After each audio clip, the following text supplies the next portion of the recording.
Time Warner Audiobooks presents Rich Dad, Poor Dad, written by Robert Kiyosaki with Sharon L. Lecter, CPA, and read by Stephen Hoy, featuring an introduction by Robert Kiyosaki.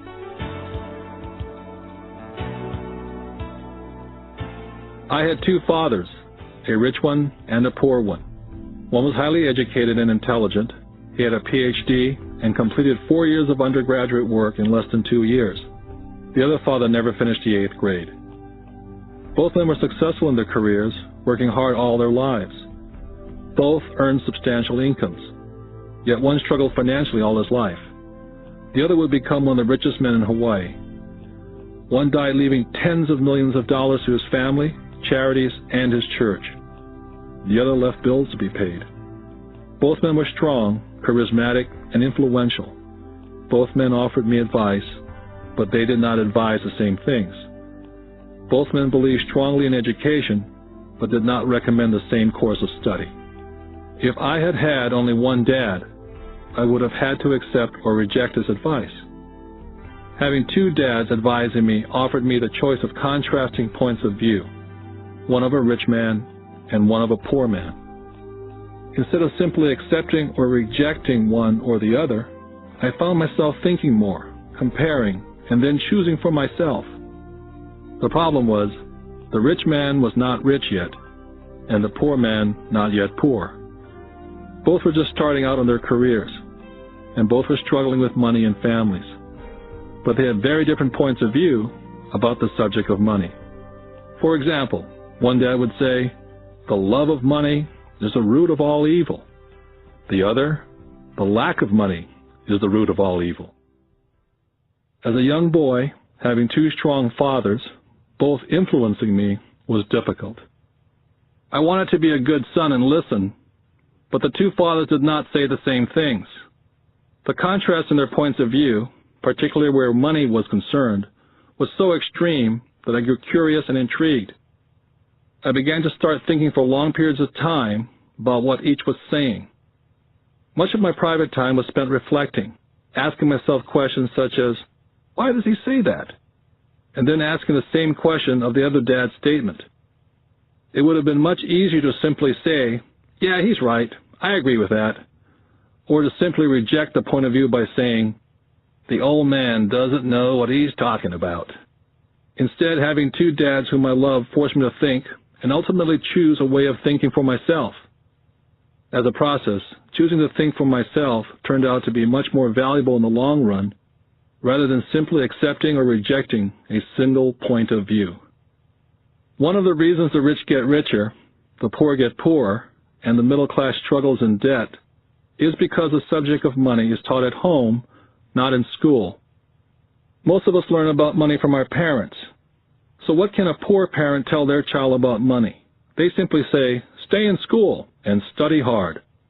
The child may graduate with excellent grades, but with a poor person's financial programming and mindset. It was learned while the child was young. Money is not taught in schools. Schools focus on scholastic and professional skills, but not financial skills. This explains how smart bankers, doctors, and accountants who earned excellent grades in school may still struggle financially all their lives. Our staggering national debt is due in large part to highly educated politicians and government officials making financial decisions with little or no training on the subject of money. I often look ahead to the new millennium and wonder what will happen when we have millions of people who will need financial and medical assistance. They will be dependent upon their families or the government for financial support. What will happen when Medicare and Social Security run out of money?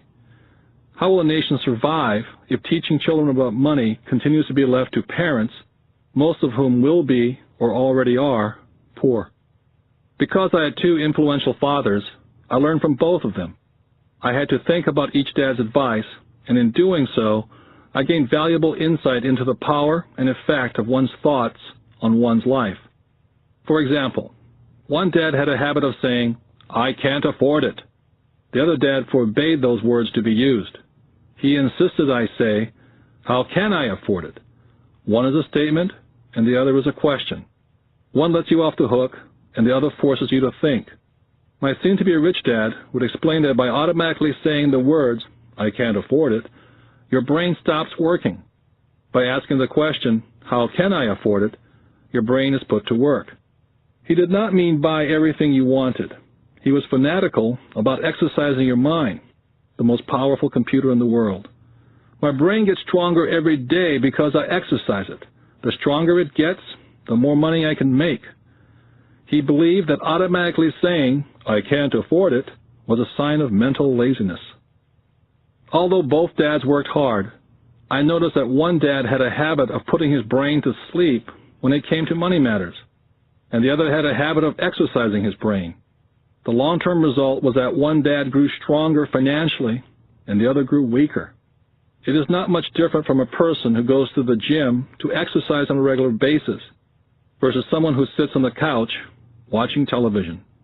Proper physical exercise increases your chances for health, and proper mental exercise increases your chances for wealth. Laziness decreases both health and wealth. My two dads had opposing attitudes and thought. One dad thought that the rich should pay more in taxes and take care of those less fortunate. The other said, taxes punish those who produce and reward those who don't produce. One dad recommended, study hard so you can find a good company to work for. The other recommended, study hard so you can find a good company to buy. One dad said, the reason I'm not rich is because I have you kids. The other said, the reason I must be rich is because I have you kids. One dad encouraged talking about money and business at the dinner table. The other forbade the subject of money to be discussed over a meal. One said, when it comes to money, play it safe and don't take risks. The other said, learn to manage risk. One believed, our home is our largest investment and our greatest asset. The other believed, my house is a liability, and if your house is your largest investment, you're in trouble. Both dads paid their bills on time, yet one paid his bills first, while the other paid his bills last. Being a product of two strong dads allowed me the luxury of observing the effects different thoughts have on one's life. I noticed that people really do shape their life through their thoughts. For example, my poor dad always said, I'll never be rich, and that prophecy became reality. My rich dad, on the other hand, always referred to himself as rich. He would say things like, I'm a rich man, and rich people don't do this. Even when he was flat broke, after a major financial setback, he continued to refer to himself as a rich man. He would cover himself by saying, there's a difference between being poor and being broke. Broke is temporary, and poor is eternal. My poor dad would also say, I'm not interested in money, or money doesn't matter. My rich dad always said, money is power. The power of our thoughts may never be measured or appreciated, but it became obvious to me as a young boy to be aware of my thoughts and how I expressed myself. I noticed that my poor dad was poor not because of the amount of money he earned, which was significant, but because of his thoughts and his actions. As a young boy, having two fathers, I became acutely aware of being careful which thoughts I chose to adopt as my own.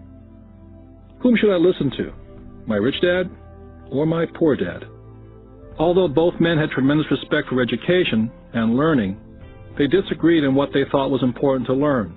One wanted me to study hard, earn a degree, and get a good job to work for money. He wanted me to study to become a professional, an attorney, or an accountant, or to go to business school for my MBA. The other encouraged me to study to be rich, to understand how money works, and learn how to have it work for me. I don't work for money, were the words he would repeat over and over. Money works for me. At the age of 9, I decided to listen to and learn from my rich dad about money. In doing so, I chose not to listen to my poor dad, even though he was the one with all the college degrees. Once I made up my mind whom to listen to, my education about money began. My rich dad taught me over a period of 30 years, until I was age 39. He stopped once he realized that I knew and fully understood what he had been trying to drum into my often thick skull. Money is one form of power, but what is more powerful is financial education. Money comes and goes. But if you have the education about how money works, you gain power over it and can begin building wealth. The reason positive thinking alone does not work is because most people went to school and never learned how money works, so they spend their lives working for money. Because I was only 9 years old when I started, the lessons my rich dad taught me were simple. And when it was all said and done, there are only 6 main lessons repeated over 30 years. This book is about those 6 lessons, put as simply as possible as my rich dad put forth those lessons to me. The lessons are not meant to be answers, but guideposts. Guideposts that will assist you and your children to grow wealthier, no matter what happens in a world of increasing change and uncertainty. Dad, can you tell me how to get rich? My dad put down the evening paper. Why do you want to get rich, son? Because today Jimmy's mom drove up in their new Cadillac and they were going to their beach house for the weekend. He took 3 of his friends, but Mike and I weren't invited. They told us we weren't invited because we were poor kids. They did? My dad asked incredulously. Yeah, they did, I replied in a hurt tone. My dad silently shook his head, pushed his glasses up the bridge of his nose, and went back to reading his paper. I stood waiting for an answer. The year was 1956. I was 9 years old. By some twist of fate, I attended the same public school where the rich people sent their kids. We were primarily a sugar plantation town. The managers of the plantation and the other affluent people of the town, such as doctors, business owners, and bankers, sent their children to this school, grades 1 to 6. After grade 6, their children were generally sent off to private schools. Because my family lived on one side of the street, I went to this school. Had I lived on the other side of the street, I would have gone to a different school with kids from families more like mine. After grade 6, these kids and I would go on to the public intermediate and high school. There was no private school for them or for me. My dad finally put down the paper. Well, son, he began slowly, if you want to be rich, you have to learn to make money. How do I make money? I asked. Well, use your head, son, he said, smiling, which really meant, that's all I'm going to tell you, or, I don't know the answer, so don't embarrass me. The next morning, I told my best friend Mike what my dad had said. As best I could tell, Mike and I were the only poor kids in this school. Mike was like me in that he was in this school by a twist of fate. Someone had drawn a jog in the line for the school district, and we wound up in school with the rich kids. So what do we do to make money? Mike asked. I don't know, I said. But do you want to be my partner? He agreed. And so on that Saturday morning, Mike became my first business partner. We spent all morning coming up with ideas on how to make money. Finally, that afternoon, a bolt of lightning came through our heads. It was an idea that Mike had gotten from a science book he'd read. Excitedly, we shook hands, and the partnership now had a business. For the next several weeks, Mike and I ran around our neighborhood, knocking on doors and asking our neighbors if they'd save their toothpaste tubes for us. With puzzled looks, most adults consented with a smile. Some asked us what we were doing, to which we replied, "We can't tell you. It's a business secret." My mom grew distressed as the weeks wore on. We had selected a site next to her washing machine as the place we would stockpile our raw materials. In a brown cardboard box that one time held ketchup bottles, our little pile of used toothpaste tubes began to grow. One day my dad drove up to see 2 9-year-old boys in the driveway with a production line operating at full speed. Fine white powder everywhere. On a long table were small milk cartons from school, and our family's hibachi grill was glowing with red-hot coals at maximum heat. Dad walked up cautiously, having to park the car at the base of the driveway, since the production line blocked the carport. As he got closer, he saw a steel pot sitting on top of the coals, with the toothpaste tubes being melted down. In those days, toothpaste did not come in plastic tubes. The tubes were made of lead. So once the paint was burned off, the tubes were dropped in a small steel pot, melted until they became liquid, and with my mom's pot holders, we were pouring the lead through a small hole in the top of the milk cartons. The milk cartons were filled with plaster of Paris. The white powder everywhere was the plaster before we mixed it with water. The milk cartons were the outer containers for plaster of Paris molds. My dad watched as we carefully poured the molten lead through a small hole in the top of the plaster of Paris cube. "What are you boys doing?" he asked with a cautious smile. "We're doing what you told me to do. We're going to be rich," I said. "Yep," said Mike, grinning and nodding his head. "We're partners." "And what is in those plaster molds?" Dad asked. "Watch," I said. "This should be a good batch." With a small hammer, I tapped at the seal that divided the cube in half. Cautiously, I pulled up the top half of the plaster mold, and a lead nickel fell out. "Oh, my God," my dad said. "You're casting nickels out of lead." "That's right," Mike said. "We're making money." My dad smiled and shook his head. Along with a fire and a box of spent toothpaste tubes in front of him were two little boys covered with white dust and smiling from ear to ear. He asked us to put everything down and sit with him on the front step of our house.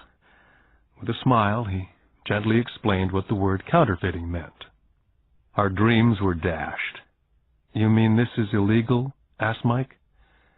"Yes, it is illegal," my dad said gently. "But you boys have shown great creativity and original thought. Keep going. I'm really proud of you." Disappointed, Mike and I sat in silence for about 20 minutes before we began cleaning up our mess. The business was over on opening day. Sweeping the powder up, I looked at Mike and said, "I guess Jimmy and his friends are right. We are poor." My father was just leaving as I said that. "Boys," he said, "you're only poor if you give up. The most important thing is that you did something. Most people only talk and dream of getting rich. You've done something. I'm very proud of the two of you. I will say it again. Keep going. Don't quit." Mike and I stood there in silence. They were nice words, but we still did not know what to do. "So how come you're not rich, Dad?" I asked. "Because I chose to be a school teacher. School teachers really don't think about being rich. We just like to teach. I wish I could help you, but I really don't know how to make money." Mike and I turned and continued our cleanup. "I know," said my dad. "If you boys want to learn how to be rich, don't ask me. Talk to your dad, Mike."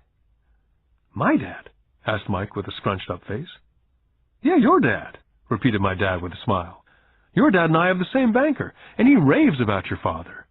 He's told me several times that your father is brilliant when it comes to making money. He seems to be building an empire, and I suspect in a few years he will be a very rich man." With that, Mike and I got excited again. With new vigor, we began cleaning up the mess caused by our now-defunct first business. As we were cleaning, we made plans on how and when to talk to Mike's dad. The problem was that Mike's dad worked long hours and often did not come home until late. His father owned warehouses, a construction company, a chain of stores, and 3 restaurants. It was the restaurants that kept him out late. Mike caught the bus home after we had finished cleaning up. He was going to talk to his dad when he got home that night and ask him if he would teach us how to become rich. Mike promised to call as soon as he talked to his dad, even if it was late. The phone rang at 8:30 p.m. Mike's dad had agreed to meet with Mike and me. At 7:30 Saturday morning, I caught the bus to the poor side of town. Michael and I met with his dad that morning at 8 o'clock. He was already busy and had been at work for more than an hour. His construction supervisor was just leaving in his pickup truck as I walked up to his simple, small, and tidy home. Mike met me at the door. "Dad's on the phone, and he said to wait on the back porch," Mike said as he opened the door. The old wooden floor creaked as I stepped across the threshold of this aging house. There was a cheap mat just inside the door. That mat was there to hide the years of wear from countless footsteps that the floor had supported. Although clean, it needed to be replaced.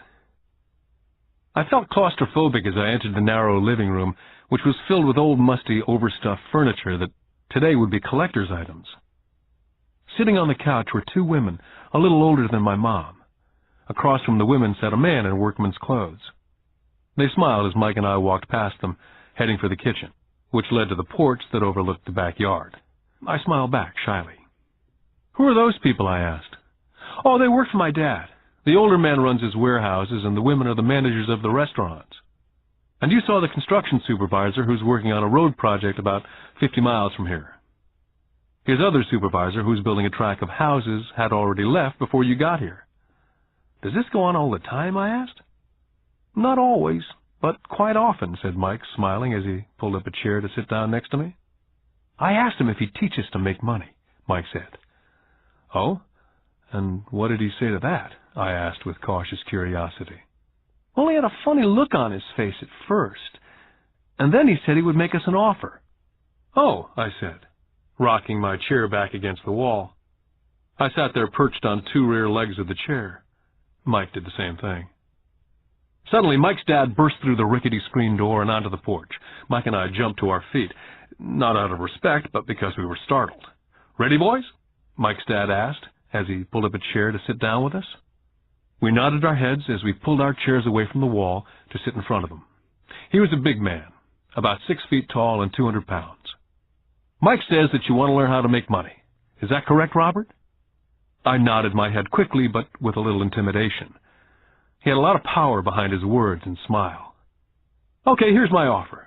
I'll teach you, but I won't do it classroom style. You work for me, and I'll teach you. You don't work for me, I don't teach you.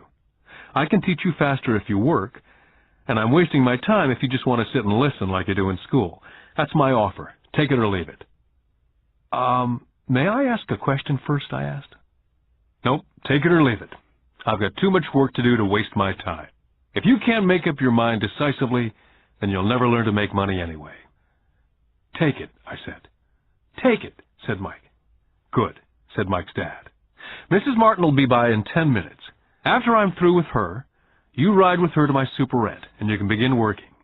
I'll pay you 10 cents an hour, and you will work for 3 hours every Saturday. But I have a softball game today, I said. Mike's dad lowered his voice to a stern tone. Take it or leave it, he said. I'll take it, I replied, choosing to work and learn instead of playing softball. By 9 a.m. on a beautiful Saturday morning, Mike and I were working for Mrs. Martin. She was a kind and patient woman. She always said that Mike and I reminded her of her 2 sons who were grown and gone. Although kind, she believed in hard work, and she kept us working. She was a taskmaster. We spent 3 hours taking canned goods off the shelves, and with a feather duster, brushing each can to get the dust off, and then restacking them neatly. It was excruciatingly boring work. For 3 weeks, Mike and I reported to Mrs. Martin and worked our 3 hours. By noon, our work was over, and she dropped 3 little dimes in each of our hands. Now, even at the age of 9 in the mid-50s, 30 cents was not too exciting. Comic books cost 10 cents back then, so I usually spent my money on comic books and went home. By Wednesday of the 4th week, I was ready to quit. I had agreed to work only because I wanted to learn to make money from Mike's dad. And now I was a slave for 10 cents an hour. On top of that, I had not seen Mike's dad since that first Saturday. I'm quitting, I told Mike at lunchtime. The school lunch was miserable. School was boring, and now I didn't even have my Saturdays to look forward to. But it was the 30 cents that really got to me. Mike smiled. Dad said this would happen. He said to meet with him when you were ready to quit. What? I said indignantly. He's been waiting for me to get fed up? Sort of, Mike said. Dad's kind of different. He teaches differently from your dad. Your mom and dad lecture a lot. My dad is quiet and a man of few words. You just wait till this Saturday. I'll tell him you're ready. You mean I've been set up? No, not really, but maybe. Dad will explain on Saturday. I was ready to face him, and I was prepared. Even my real dad was angry with him.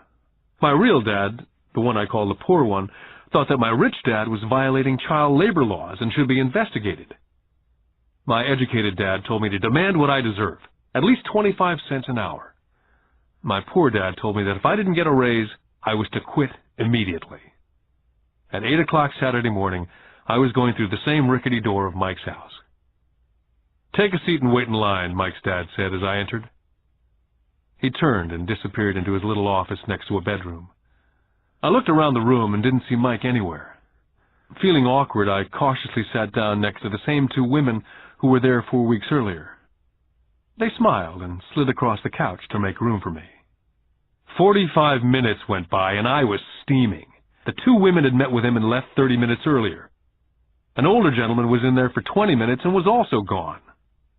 The house was empty, and I sat out in his musty, dark living room on a beautiful, sunny Hawaiian day, waiting to talk to a cheapskate who exploited children. I could hear him rustling around in the office, talking on the phone and ignoring me. I was now ready to walk out, but for some reason I stayed. Finally, 15 minutes later, at exactly 9 o'clock, Rich Dad walked out of his office, said nothing, and signaled with his hand for me to enter his dingy office. "I understand you want a raise or you're going to quit," Rich Dad said as he swiveled in his office chair. "Well, you're not keeping your end of the bargain," I blurted out, nearly in tears. It was really frightening for a 9-year-old boy to confront a grown-up. "You said that you'd teach me if I worked for you." "Well, I've worked for you. I've worked hard. I've given up my baseball games to work for you, and you don't keep your word. You haven't taught me anything. You're a crook like everyone in town thinks you are. You're greedy. You want all the money and don't take care of your employees. You make me wait and don't show me any respect. I'm only a little boy, and I deserve to be treated better." Rich Dad rocked back in his swivel chair, hands up to his chin, somewhat staring at me. "Not bad," he said.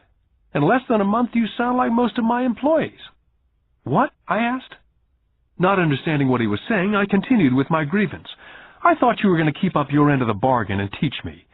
Instead, you want to torture me. That's cruel. That's really cruel." "I am teaching you," Rich Dad said quietly.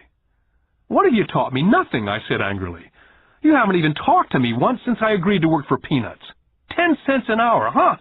I should notify the government about you. We have child labor laws, you know. My dad works for the government, you know." "Wow," said Rich Dad. "Now you sound like most of the people who used to work for me. People I've either fired or they've quit." "So what do you have to say?" I demanded, feeling pretty brave for a little kid. "How do you know that I've not taught you anything?" asked Rich Dad calmly. "Well, you've never talked to me. I've worked for 3 weeks, and you've not taught me anything," I said with a pout. "Does teaching mean talking or a lecture?" Rich Dad asked. "Well, yes," I replied. "That's how they teach you in school," he said, smiling.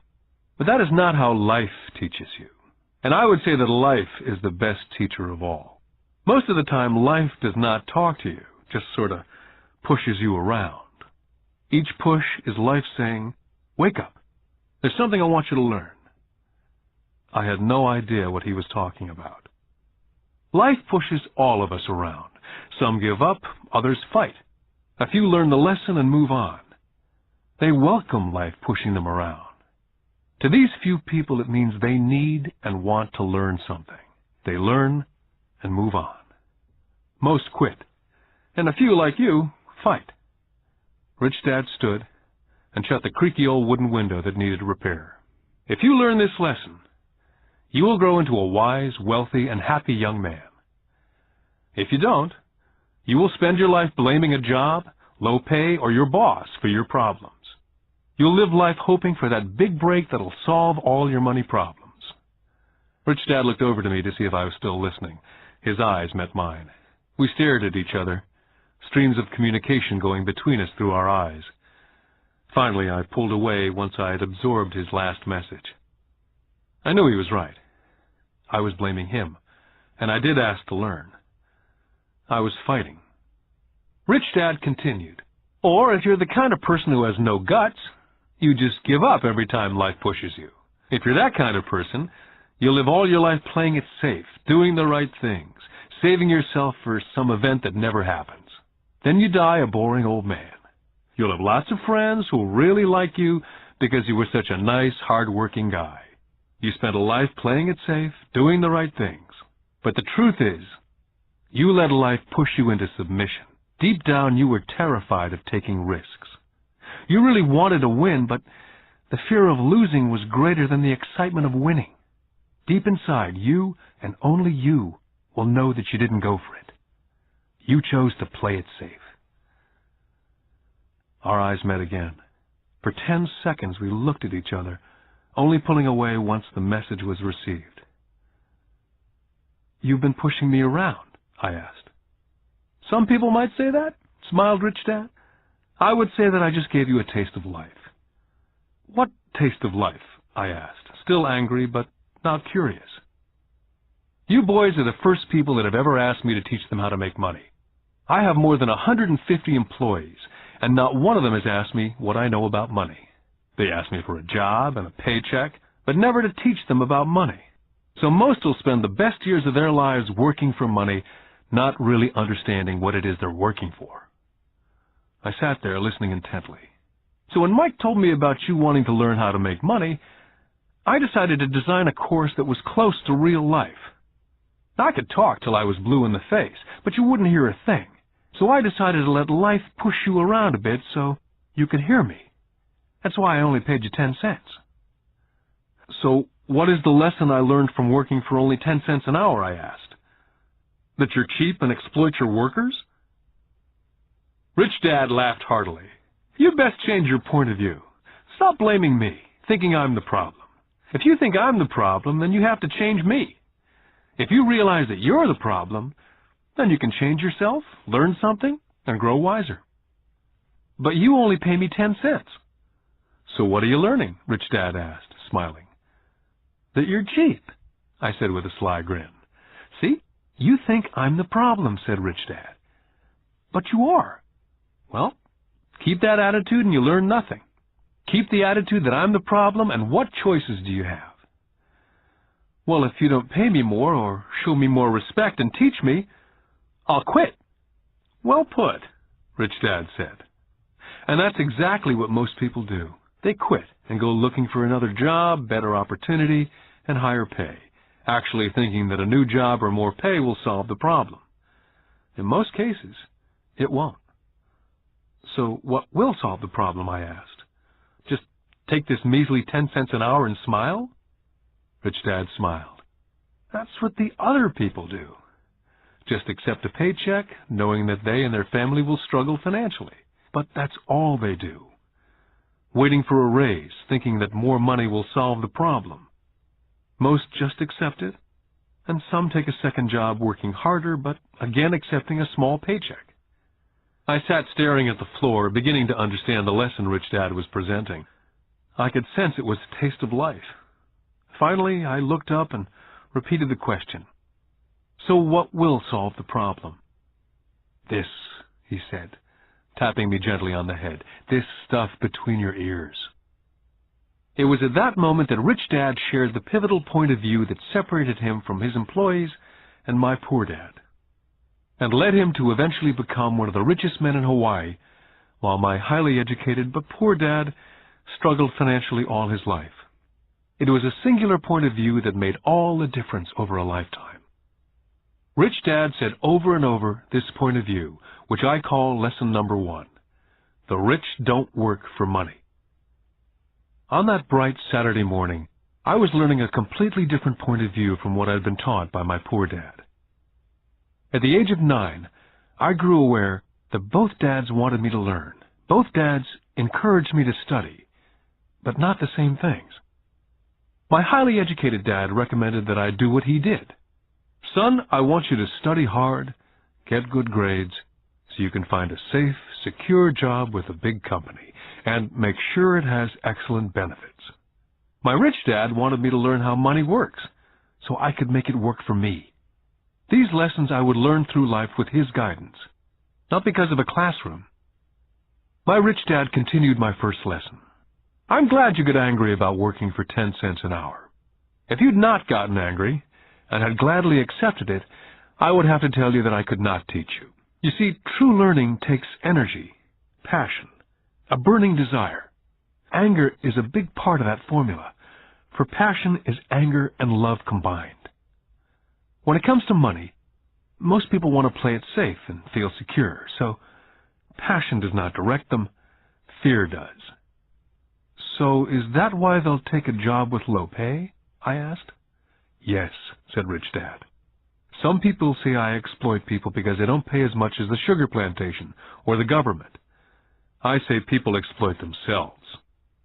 It's their fear, not mine. But don't you feel you should pay them more? I asked. I don't have to. And besides, more money will not solve the problem. Just look at your dad. He makes a lot of money and he still can't pay his bills. Most people, given more money, only get into more debt. So that's why the 10 cents an hour, I said, smiling. It's a part of the lesson. That's right, smiled Rich Dad. You see, your dad went to school and got an excellent education so he could get a high-paying job, which he did. But he still has money problems because he never learned anything about money at school. On top of that, he believes in working for money. And you don't, I asked? No, not really, said Rich Dad. If you want to learn to work for money, then stay in school. That's a great place to learn to do that. But if you want to learn how to have money work for you, then I will teach you that. But only if you want to learn. Wouldn't everyone want to learn that, I asked? No, said Rich Dad, simply because it's easier to learn to work for money, especially if fear is your primary emotion when the subject of money is discussed. I don't understand, I said with a frown. Oh, don't worry about that for now. Just know that it's fear that keeps most people working at a job. The fear of not paying their bills, the fear of being fired, the fear of not having enough money, the fear of starting over. That's the price of studying to learn a profession or trade and then working for money. Most people become a slave to money and then get angry at their boss. Learning to have money work for you is a completely different course of study, I asked. Absolutely, Rich Dad answered. Absolutely. We sat in silence. My friends would have been just starting their Little League baseball game, but for some reason I was now thankful I'd decided to work for 10 cents an hour. I sensed that I was about to learn something my friends would not learn in school. Ready to learn? Asked Rich Dad. Absolutely, I said with a grin. I've kept my promise. I've been teaching you from afar, my Rich Dad said. At 9 years old, you've gotten a taste of what it feels like to work for money. Just multiply your last month by 50 years, and you'll have an idea of what most people spend their life doing. I don't understand, I said. How did you feel waiting in line to see me? Once to get hired and once to ask for more money. Terrible, I said. If you choose to work for money, that is what life is like for many people, said Rich Dad. And how did you feel when Mrs. Martin dropped 3 dimes in your hand for 3 hours' work? I felt like it wasn't enough. It seemed like nothing. I was disappointed, I said. And that is how most employees feel when they look at their paychecks, especially after all the tax and other deductions are taken out. At least you got 100%. You mean most workers don't get paid everything? I asked with amazement. Heavens, no, said Rich Dad. The government always takes its share first. How do they do that? I asked. Taxes, said Rich Dad. You're taxed when you earn, you're taxed when you spend, you're taxed when you save, you're taxed when you die. Why do people let the government do that to them? The rich don't, said Rich Dad with a smile. The poor and the middle class do. I'll bet you that I earn more than your dad, yet he pays more in taxes. How can that be, I asked. As a 9-year-old boy, that made no sense to me. Why would someone let the government do that to them? Rich Dad sat there in silence. I guess he wanted me to listen instead of jabber away at the mouth. Finally, I calmed down. I did not like what I had heard. I knew my dad complained constantly about paying so much in taxes, but really did nothing about it. Was that life pushing him around? Rich Dad rocked slowly and silently in his chair, just looking at me. Ready to learn? He asked. I nodded my head slowly. Learning how to have money work for you is a lifetime study. Most people go to college for 4 years and their education ends. I already know that my study of money will continue over a lifetime simply because the more I find out, the more I find out I need to know. Most people never study the subject. They go to work, get their paycheck, balance their checkbooks, and that's it. On top of that, they wonder why they have money problems. Then they think that more money will solve the problem. Few realize that it's their lack of financial education that is the problem. So, my dad has tax problems because he doesn't understand money? I asked, confused. Look, said Rich Dad, taxes are just one small section on learning how to have money work for you. Today, I just wanted to find out if you still have the passion to learn about money. Most people don't. They want to go to school, learn a profession, have fun at their work, and earn lots of money. One day they wake up with big money problems, and then they can't stop working. That's the price of only knowing how to work for money, instead of studying how to have money work for you. So, do you still have the passion to learn? Asked Rich Dad. I nodded my head. Good, said Rich Dad. Now get back to work. This time I will pay you nothing. What? I asked in amazement. You heard me. Nothing. You'll work the same 3 hours every Saturday, but this time you will not be paid 10 cents an hour. You said you wanted to learn to not work for money, so I'm not going to pay you anything. I couldn't believe what I was hearing. I've already had this conversation with Mike. He's already working, dusting, and stacking canned goods for free. You better hurry up and get back there. I stood there, still not believing what a raw deal I'd been handed. Here I came to ask for a raise, and now I was being told to keep working for nothing. Rich Dad tapped me on the head and said, "Use this. Now get out of here." I didn't tell my poor dad I wasn't being paid. He would not have understood, and I did not want to try to explain something that I did not yet understand myself. For 3 more weeks, Mike and I worked for 3 hours every Saturday for nothing. The work didn't bother me, and the routine got easier. It was the missed baseball games and not being able to afford to buy a few comic books that got to me. Rich Dad stopped by at noon on the 3rd week. We heard his truck pull up in the parking lot and sputter when the engine was turned off. He entered the store and greeted Mrs. Martin with a hug. After finding out how things were going in the store, he reached into the ice cream freezer, pulled out 2 bars, paid for them, and signaled to Mike and me, "Let's go for a walk, boys." We crossed the street, dodging a few cars, and walked across a large grassy field where a few adults were playing softball. Sitting down at a remote picnic table, he handed Mike and me the ice cream bars. "How's it going, boys?" "Okay," Mike said. I nodded in agreement. "Learn anything yet?" Rich Dad asked. Mike and I looked at each other, shrugged our shoulders, and shook our heads in unison. "Well, you boys had better start thinking. You're staring at one of life's biggest lessons. If you learn the lesson, you'll enjoy a life of great freedom and security. If you don't learn the lesson, you'll wind up like Mrs. Martin and most of the people playing softball in this park. They work very hard for a little money, clinging to the illusion of job security, looking forward to a 3-week vacation each year and a skimpy pension after 45 years of work. Now, if that excites you, I'll give you a raise to 25 cents an hour." "But these are good, hard-working people. Are you making fun of them?" I demanded. A smile came over Rich Dad's face. "Mrs. Martin's like a mother to me, and I would never be that cruel. I may sound cruel because I'm doing my best to point something out to the 2 of you. I want to expand your point of view so you can see something most people never have the benefit of seeing because their vision is too narrow. Most people never see the trap they're in." Mike and I sat there uncertain of his message. He sounded cruel, yet we could sense he was desperately wanting us to know something. With a smile, Rich Dad said, "Doesn't that 25 cents an hour sound good? Doesn't that make your heart beat a little faster?" I shook my head no, but it really did.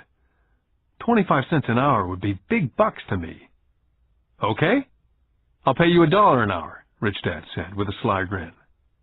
Now my heart was beginning to race. My brain was screaming, "Take it, take it." I could not believe what I was hearing. Still, I said nothing. "Okay, $2 an hour." My little 9-year-old brain and heart nearly exploded. After all, it was 1956, and being paid $2 an hour would have made me the richest kid in the world. I couldn't imagine earning that kind of money. I wanted to say yes, but somehow my mouth stayed silent. Maybe my brain had overheated and blown a fuse, but deep down I badly wanted that $2 an hour. The ice cream had melted and was running down my hand.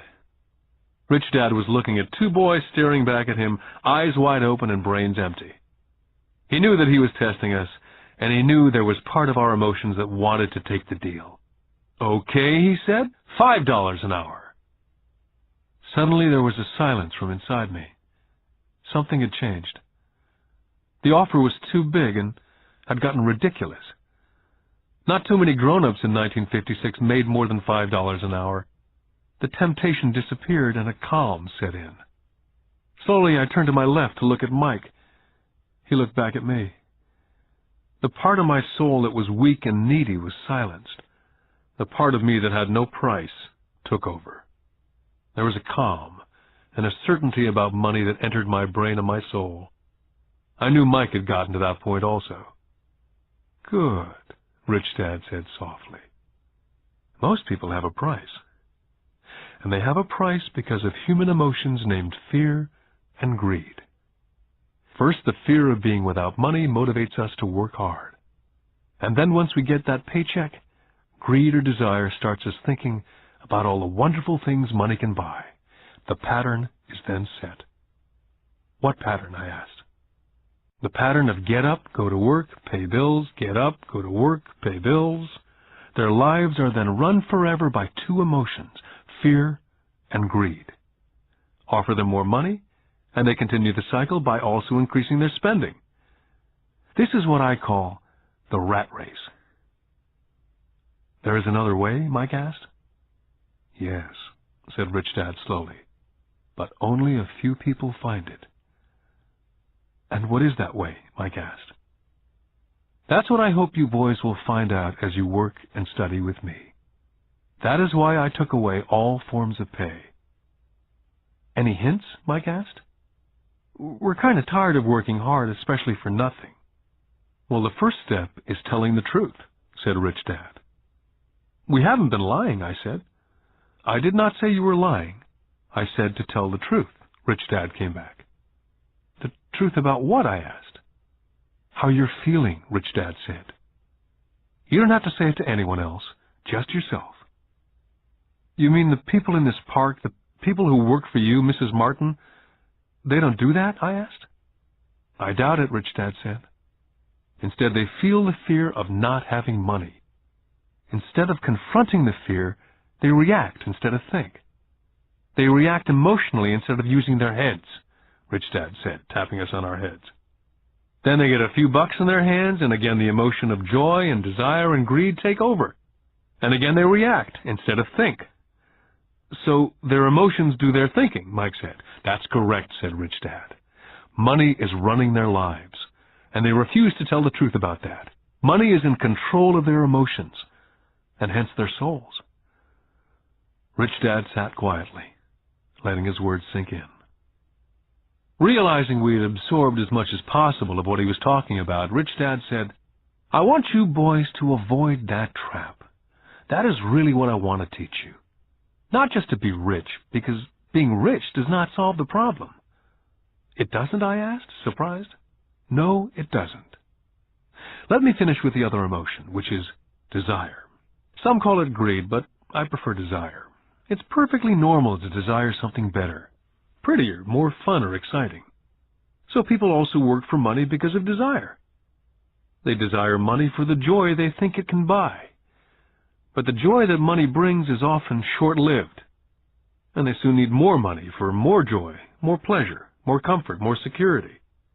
So they keep working, thinking money will soothe their souls that are troubled by fear and desire, but money cannot do that. "Even for rich people?" Mike asked. "Rich people included," said Rich Dad. "In fact, the reason many rich people are rich is not because of desire, but because of fear. They actually think that money can eliminate that fear of not having money, of being poor. So they amass tons of it only to find out that the fear gets worse. They now fear losing it. I have friends who keep on working even though they have plenty. I know people who have millions who are more afraid now than when they were poor. They're terrified of losing all their money. I want to teach you to master the power of money, not be afraid of it. And they don't teach that in school. If you don't learn it, you can become a slave to money." It was finally making sense. He did want us to widen our views, to see what Mrs. Martin could not see, his employees could not see, or my dad for that matter. He used examples that sounded cruel at the time, but I've never forgotten them. My vision widened that day, and I could begin to see the trap that lay ahead for most people. You see, we're all employees, ultimately. We just work at different levels, said Rich Dad. I just want you boys to have a chance to avoid the trap. The trap caused by those two emotions, fear and desire. Use them in your favor, not against you. That's what I want to teach you. I'm not interested in just teaching you to make a pile of money. That won't handle the fear or desire. If you don't first handle fear and desire and you get rich, you'll only be a high-paid slave. So how do we avoid the trap, I asked. The main cause of poverty or financial struggle is fear and ignorance, not the economy or the government or the rich. It's self-inflicted fear and ignorance that keeps people trapped. So you boys go to school and get your college degrees. I'll teach you how to stay out of the trap. The pieces of the puzzle were appearing. My highly educated dad had a great education and a great career, but school never told him how to handle money or his fears. It became clear that I could learn different and important things from two fathers. So you've been talking about the fear of not having money. How does the desire of money affect our thinking? Mike asked. How did you feel when I tempted you with a pay raise? Did you notice your desires rising? We nodded our heads. By not giving into your emotions, you were able to delay your reactions and think. That's most important. We will always have emotions of fear and greed. From here on in, it's most important for you to use those emotions to your advantage and for the long term, and not simply let your emotions run you by controlling your thinking. Most people use fear and greed against themselves. That's the start of ignorance. Most people live their lives chasing paychecks, pay raises, and job security because of the emotions of desire and fear, not really questioning where those emotion-driven thoughts are leading them. It's just like the picture of a donkey dragging a cart with its owner dangling a carrot just in front of the donkey's nose. The donkey's owner may be going where he wants to go, but the donkey is chasing an illusion. Tomorrow there will only be another carrot for the donkey. You mean the moment I began to picture a new baseball glove, candy or toys that's like a carrot to a donkey, Mike asked? Yeah. And as you get older, your toys get more expensive. New car, boat, and a big house to impress your friends, said Rich Dad with a smile. Fear pushes you out the door, and desire calls to you, enticing you toward the rocks. That's the trap. So what's the answer? Mike asked. What intensifies fear and desire is ignorance. That's why rich people with lots of money often have more fear the richer they get. Money is the carrot, the illusion. Rich Dad went on to explain that a human's life is a struggle between ignorance and illumination. He explained that once a person stops searching for information and knowledge of oneself, ignorance sets in. That struggle is a moment-to-moment decision to learn to open or close one's mind. Look, school is very, very important. You go to school to learn a skill or a profession so as to be a contributing member of society. Every culture needs teachers, doctors, mechanics, artists, cooks, business people, police officers, firefighters, soldiers. Schools train them so our culture can thrive and flourish, said Rich Dad. Unfortunately for many people, school is the end, not the beginning. What does ignorance have to do with greed and fear, I asked. Because it's ignorance about money that causes so much greed and so much fear, said Rich Dad. Let me give you some examples.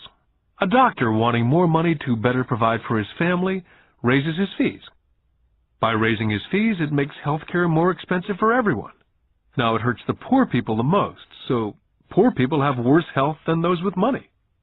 Because the doctors raise their rates, the attorneys raise their rates. Because the attorneys' rates have gone up, school teachers want a raise, which raises our taxes, and on and on and on. Soon there will be such a horrifying gap between the rich and the poor that chaos will break out, and another great civilization will collapse. Great civilizations collapsed when the gap between the haves and the have-nots was too great. America is on the same course, proving once again that history repeats itself, because we do not learn from history. We only memorize historical dates and names, not the lesson. Aren't prices supposed to go up, I asked. Not in an educated society with a well-run government. Prices should actually come down. Of course, that's often only true in theory. Prices go up because of greed and fear caused by ignorance.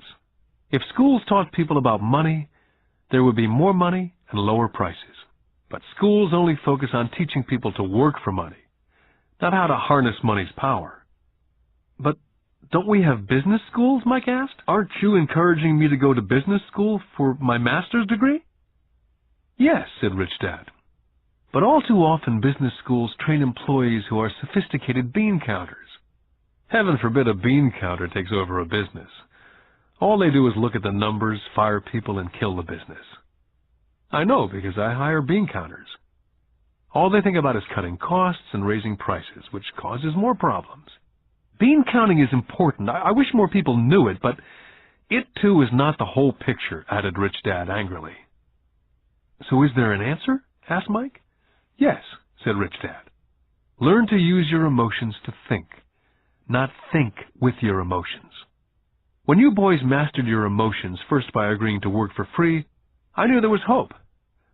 When you again resisted your emotions when I tempted you with more money, you were again learning to think in spite of being emotionally charged.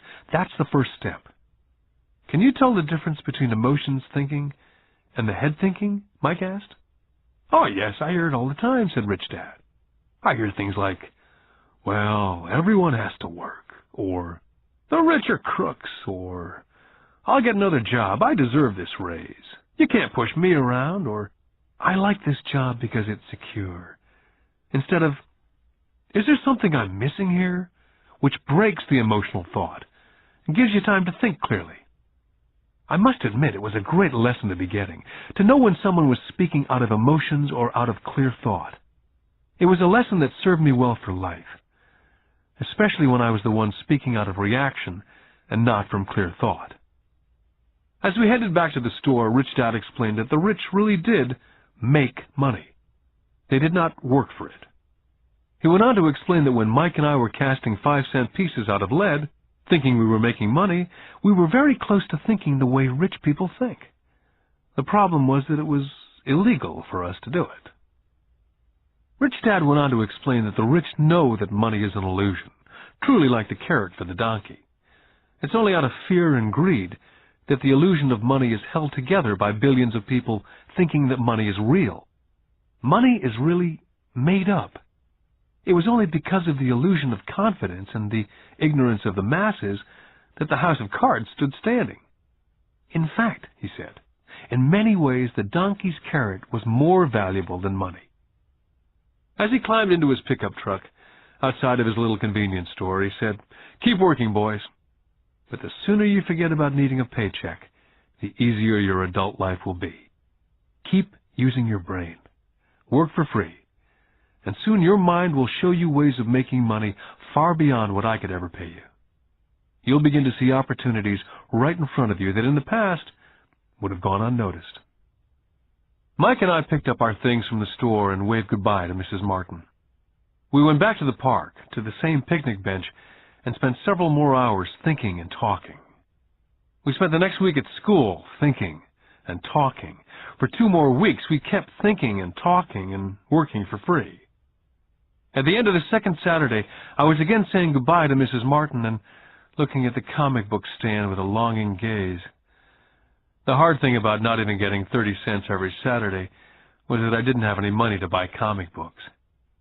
Suddenly, as Mrs. Martin was saying goodbye to Mike and me, I saw something she was doing that I'd never seen her do before. I mean, I'd seen her do it, but I never took notice of it. Mrs. Martin was cutting the front page of the comic book in half. She was keeping the top half of the comic book cover and throwing the rest of the comic book into a large brown cardboard box. When I asked her what she did with the comic books, she said, "I throw them away. I give the top half of the cover back to the comic book distributor for credit when he brings in the new comics. He's coming in an hour." Mike and I waited for an hour. Soon the distributor arrived, and I asked him if we could have the comic books, to which he replied, "You can have them if you work for this store and do not resell them." Our partnership was revived. Mike's mom had a spare room in the basement that no one used. We cleaned it out and began piling hundreds of comic books in that room. Soon our comic book library was open to the public. We hired Mike's younger sister, who loved to study, to be head librarian. She charged each child 10 cents admission to the library, which was open from 2:30 to 4:30 p.m. every day after school. The customers, the children of the neighborhood, could read as many comics as they could in 2 hours. It was a bargain for them, since a comic cost 10 cents each, and they could read 5 or 6 in 2 hours. Mike's sister would check the kids as they left to make sure they weren't borrowing any comic books. She also kept the books, logging in how many kids showed up each day, who they were, and any comments they might have. Mike and I averaged $9.50 per week over a 3-month period. We paid his sister $1 a week and allowed her to read the comics for free, which she rarely did since she was always studying. Mike and I kept our agreement by working in the store every Saturday and collecting all the comic books from the different stores. We kept our agreement to the distributor by not selling any comic books. We burned them once they got too tattered. We tried opening a branch office, but we could never quite find someone as dedicated as Mike's sister we could trust. At an early age, we found out how hard it was to find good staff. 3 months after the library first opened, a fight broke out in the room. Some bullies from another neighborhood pushed their way in and started it. Mike's dad suggested we shut down the business. So our comic book business was shut down, and we stopped working on Saturdays at the convenience store. Anyway, Rich Dad was excited because he had new things he wanted to teach us. He was happy because we'd learned our first lesson so well. We'd learned to have money work for us. By not getting paid for our work at the store, we were forced to use our imaginations to identify an opportunity to make money. By starting our own business, the comic book library, we were in control of our own finances, not dependent on an employer. The best part was that our business generated money for us, even when we weren't physically there. Our money worked for us. Instead of paying us money, Rich Dad had given us so much more. Lesson 2. Why Teach Financial Literacy? In 1990, my best friend Mike took over his father's empire and is in fact doing a better job than his dad did. We see each other once or twice a year on the golf course. He and his wife are wealthier than you could imagine. Rich Dad's empire is in great hands, and Mike is now grooming his son to take his place, as his dad groomed us. In 1994, I retired at the age of 47, and my wife Kim was 37. Retirement does not mean not working. To my wife and me, it means that, barring unforeseen cataclysmic changes, we can work or not work, and our wealth grows automatically, staying way ahead of inflation. I guess it means freedom. The assets are large enough to grow by themselves. It's like planting a tree. You water it for years, and then one day it doesn't need you anymore. Its roots have gone down deep enough. Then the tree provides shade for your enjoyment. Mike chose to run the empire, and I chose to retire. Whenever I speak to groups of people, they often ask what I would recommend, or what could they do? How do they get started? Is there a good book I'd recommend? What is the secret to success? I simply say to them what my rich dad said back to me when I was a little kid. If you want to be rich, you need to be financially literate. That idea was drummed into my head every time we were together. As I said, my educated dad stressed the importance of reading books, while my rich dad stressed the need to master financial literacy. If you're going to build the Empire State Building, the first thing you need to do is dig a deep hole and pour a strong foundation. If you're going to build a home in the suburbs, all you need to do is pour a 6-inch slab of concrete. Most people, in their drive to get rich, are trying to build an Empire State Building on a 6-inch slab. Our school system, having been created in the agrarian age, believes in homes with no foundation dirt floors are still the rage. So kids graduate from school with virtually no financial foundation. One day, sleepless and deep in debt in suburbia, living the American dream, they decide that the answer to their financial problems is to find a way to get rich quick. Construction on the skyscraper begins. It goes up quickly, and soon, instead of the Empire State Building, we have the Leaning Tower of suburbia. The sleepless nights return. As for Mike and me in our adult years, both of our choices were possible. because we were taught to pour a strong financial foundation when we were just kids. Now, accounting is possibly the most boring subject in the world. It also could be the most confusing.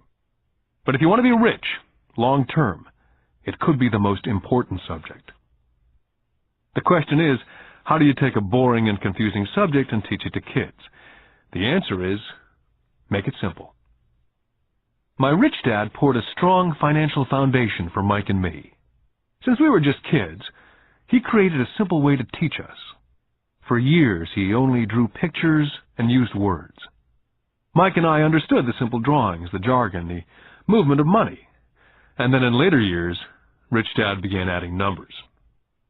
Most importantly, you must know the difference between an asset and a liability, and buy assets. If you want to be rich, this is all you need to know. It is rule number 1. It is the only rule.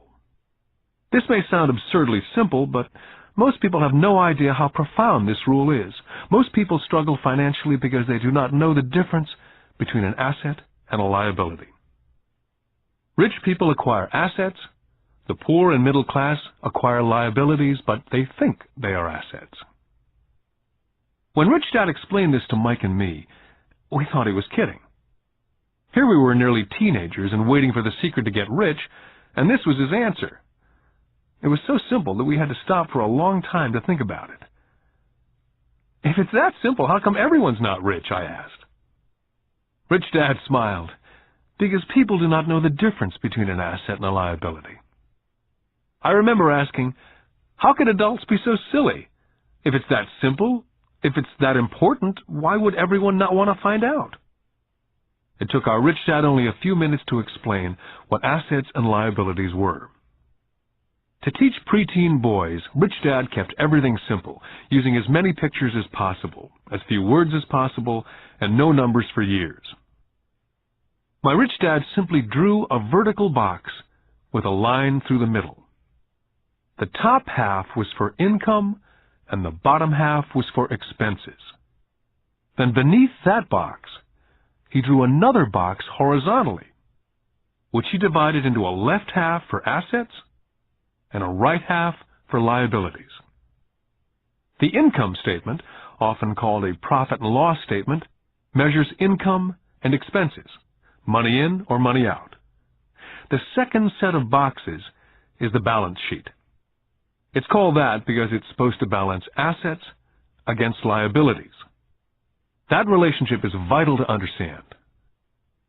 The primary cause of financial struggle is simply not knowing the difference between an asset and a liability. The cause of the confusion is found in the definition of the two words. If you want a lesson in confusion, simply look up the words asset and liability in the dictionary. So my Rich Dad simply told two young boys the following. An asset is something that puts money in my pocket. A liability is something that takes money out of my pocket. This is really all you need to know.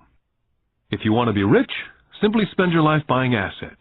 If you want to be poor or middle class, spend your life buying liabilities.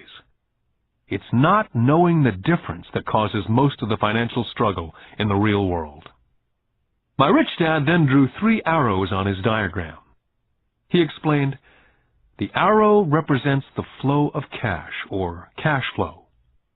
In 80% of most families, the financial story is a story of working hard in an effort to get ahead. It's not because they don't make money, but because they spend their lives buying liabilities instead of assets. The first arrow showed the cash flow pattern of a poor person or a young person still at home. The arrow goes into the income box from a job or salary. It then continues into the expense box. Expenses include taxes, rent, and everyday living expenses. It flows out the expense box and is gone. The second arrow Rich Dad drew represented the cash flow pattern of a middle-class person. The arrow flows from a job into the income box. It then flows into the liabilities box. Most middle-class people acquire many liabilities, such as a mortgage, a car loan, and credit card debt. From the liabilities box, it flows to the expense box, where the monthly payments are made for the liabilities as well as taxes and living expenses. From there, it flows out the expense box and is gone. The third arrow is the pattern of a wealthy person. This arrow simply flows from the asset box into the income box. The cash flow is not generated by a job or salary, but by assets. Remember, assets are things that put money in your pocket. Additionally, the rich have few expenses and liabilities, or if they do, those liabilities are more than covered by their assets. Examples such as these are oversimplified. Everyone has living expenses, the need for food, shelter, and clothing. The diagrams Rich Dad drew show the flow of cash through a poor, middle class, or wealthy person's life. It's the cash flow that tells the story. It's the story of how a person handles their money, what they do after they get the money in their hand. I cringe whenever I hear people ask me how to get rich quicker. Or how do they start?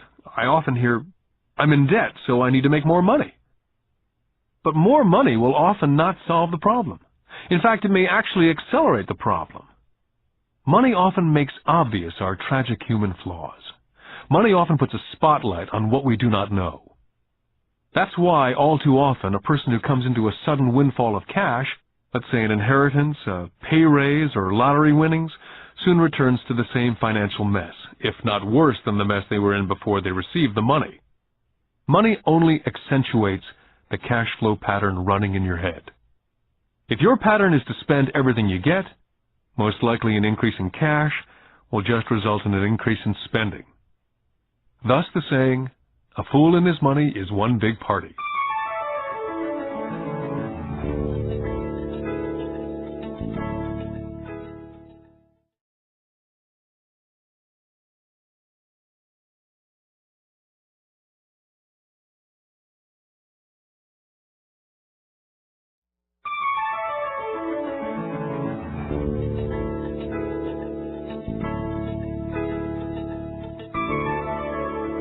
Because students leave school without financial skills, millions of educated people pursue their profession successfully, but later find themselves struggling financially. They work harder but don't get ahead. What's missing from their education is not how to make money, but how to spend money. What to do after you make it. It's called financial aptitude. What to do with the money once you make it, how to keep people from taking it from you, how long you keep it, and how hard that money works for you. Most people cannot tell why they struggle financially because they don't understand cash flow. A person can be highly educated, professionally successful, and financially illiterate. These people often work harder than they need to because they learned how to work hard, but not how to have their money work for them. The moving picture show of hard-working people has a set pattern. Recently married, a happy, highly educated young couple move in together in one of their cramped rented apartments. Immediately they realize that they're saving money because two can live as cheaply as one. The problem is, the apartment is cramped. They decide to save money to buy their dream home so they can have kids. They now have two incomes, and they begin to focus on their careers. Their incomes begin to increase.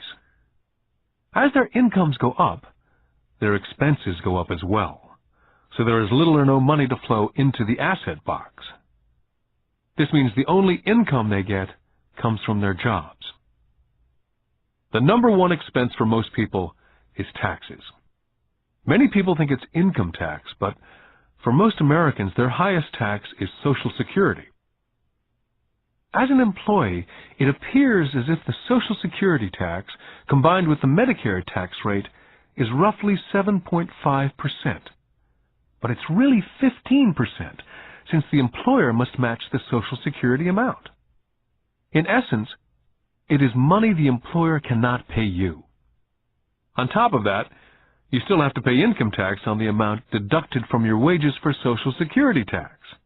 Income you never receive because it went directly to Social Security through withholding. Then their liabilities go up. This is best demonstrated by going back to the young couple. As a result of their incomes going up, They decide to go out and buy the house of their dreams. Once in their house, they have a new tax, called property tax. Then they buy a new car, new furniture, and new appliances to match their new house. All of a sudden, they wake up, and their liabilities column is full of mortgage debt and credit card debt. They're now trapped in the rat race. A child comes along. They work harder. The process repeats itself. More money and higher taxes, also called bracket creep. A credit card comes in the mail. They use it. It maxes out. A loan company calls and says their greatest asset, their home, has appreciated in value. The company offers a bill consolidation loan because their credit is so good and tells them the intelligent thing to do is clear off the high-interest consumer debt by paying off their credit card. And besides, interest on their home is a tax deduction. They go for it and pay off those high-interest credit cards. They breathe a sigh of relief. Their credit cards are paid off. They've now folded their consumer debt into their home mortgage. Their payments go down because they extend their debt over 30 years. It is the smart thing to do. Their neighbor calls to invite them to go shopping. The Memorial Day sale is on. A chance to save some money. They say to themselves, "I won't buy anything, I'll just go look." But just in case they find something, they tuck that clean credit card inside their wallet. I run into this young couple all the time. Their names change, but their financial dilemma is the same. They come to one of my talks to hear what I have to say. They ask me, "Can you tell us how to make more money?" Their spending habits have caused them to seek more income. They don't even know that the trouble is really how they choose to spend the money they do have. And that is the real cause of their financial struggle. It's caused by financial illiteracy and not understanding the difference between an asset and a liability. More money seldom solves someone's money problems. Intelligence solves problems. There's a saying a friend of mine says over and over to people in debt. If you find yourself in a hole, stop digging. The poor and middle class all too often allow the power of money to control them. By simply getting up and working harder, failing to ask themselves if what they do makes sense, they shoot themselves in the foot as they leave for work every morning. By not fully understanding money, the vast majority of people allow the awesome power of money to control them. The power of money is used against them. By the time Mike and I were 16 years old, we began to have problems in school. We were not bad kids. We just began to separate from the crowd. We worked for Mike's dad after school and on the weekends. Mike and I often spent hours after work just sitting at a table with his dad while he held meetings with his bankers, attorneys, accountants, brokers, investors, managers, and employees. We learned more sitting at his meetings than we did in all our years of school, college included. Mike's dad was not school educated, but he was financially educated and successful as a result. He used to tell us over and over again, an intelligent person hires people who are more intelligent than they are. So Mike and I had the benefit of spending hours listening to, and in the process learning from, intelligent people. But because of this, both Mike and I just could not go along with the standard dogma that our teachers preached. Occasionally, Mike or I would ask our teachers how what we studied was applicable, or we asked why we never studied money and how it worked. To the latter question, we often got the answer that money was not important, that if we excelled in our education, the money would follow. The more we knew about the power of money, the more distant we grew from the teachers and our classmates. My highly educated dad never pressured me about my grades. I often wondered why, but we did begin to argue about money. By the time I was 16, I probably had a far better foundation with money than both my mom and dad. I could keep books. I listened to tax accountants, corporate attorneys, bankers, real estate brokers, investors, and so forth. My dad talked to teachers. One day, my dad was telling me why our home was his greatest investment. A not too pleasant argument took place when I showed him why I thought a house was not a good investment. The argument illustrated the difference in perception between my rich dad and my poor dad when it came to their homes. Poor dad thought his house was an asset and listed it in the asset box, and the rich dad thought it was a liability and put his home in the liability box. I remember when I drew a diagram for my dad showing him the direction of cash flow. I also showed him the ancillary expenses that went along with owning the home. A bigger home meant bigger expenses, and the cash flow kept going out through the expense column. Today I am still challenged on the idea of a house not being an asset. And I know that for many people, it's their dream as well as their largest investment. And owning your own home is better than nothing. I simply offer an alternate way of looking at this popular dogma. My wife and I would love a bigger, more flashy house to impress the Joneses, but we know it is not an asset. It's a liability since it takes money out of our pocket. So here's the argument I put forth. I really do not expect most people to agree with it because a nice home is an emotional thing. And when it comes to money, high emotions tend to lower financial intelligence. When it comes to houses, I point out that most people work all their lives paying for a home they never own. In other words, most people buy a new house every so many years, each time incurring a new 30-year loan to pay off the previous one. Even though people receive a tax deduction for interest on mortgage payments, they pay for all their other expenses with after-tax dollars, even after they pay off their mortgage.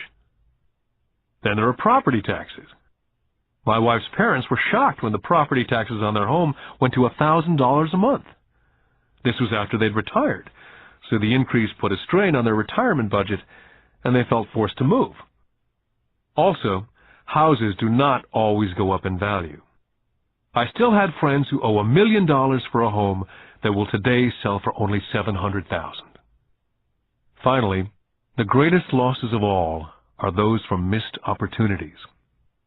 If all your money is tied up in your house, you may be forced to work harder because your money continues blowing out of the expense column instead of adding to the asset column. The classic middle-class cash flow pattern. If a young couple would put more money into their asset column early on, their later years would get easier, especially as they prepared to send their children to college. Their assets would have grown and would be available to help cover expenses. All too often, a house only serves as a vehicle for incurring a home equity loan to pay for mounting expenses.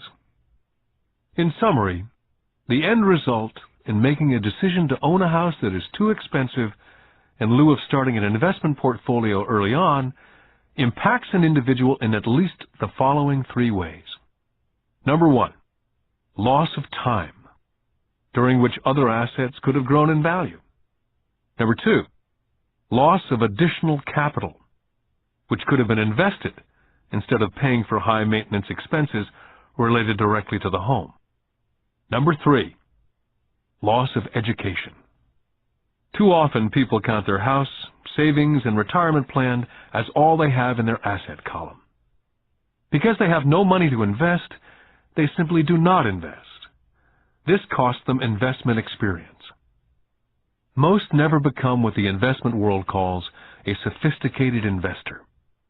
And the best investments are usually first sold to sophisticated investors, who then turn around and sell them to the people playing it safe.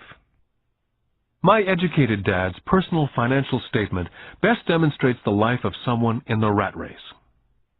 His expenses seem to always keep up with his income, never allowing him to invest in assets.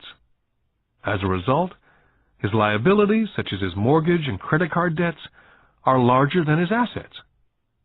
My rich dad's personal financial statement, on the other hand, reflects the results of a life dedicated to investing and minimizing liabilities.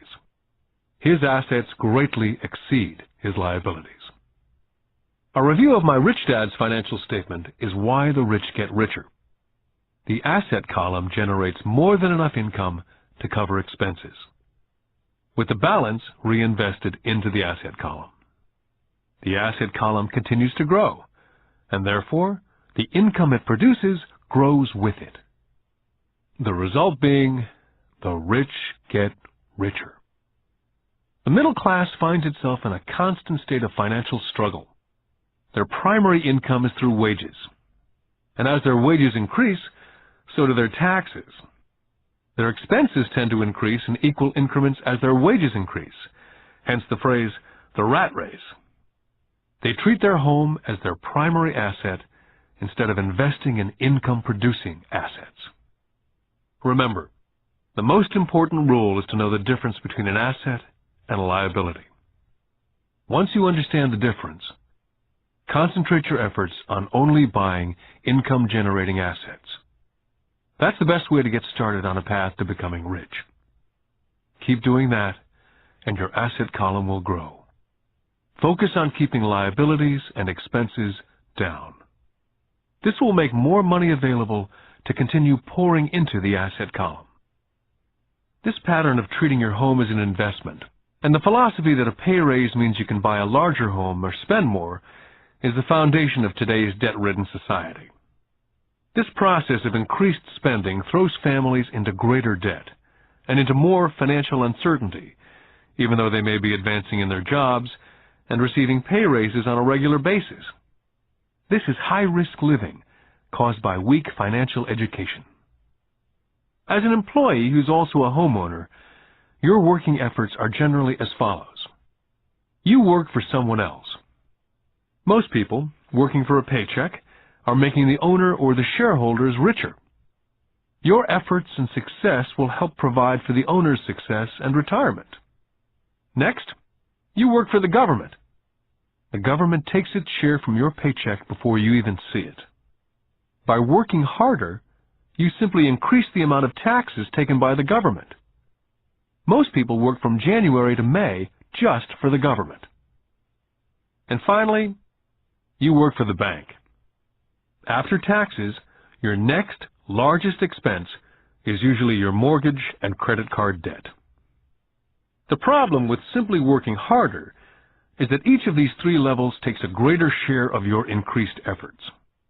You need to learn how to have your increased efforts benefit you and your family directly. Once you've decided to concentrate on minding your own business, how do you set your goals? For most people, they must keep their profession and rely on their wages to fund their acquisition of assets. As their assets grow, how do they measure the extent of their success? When does someone realize that they are rich, that they have wealth?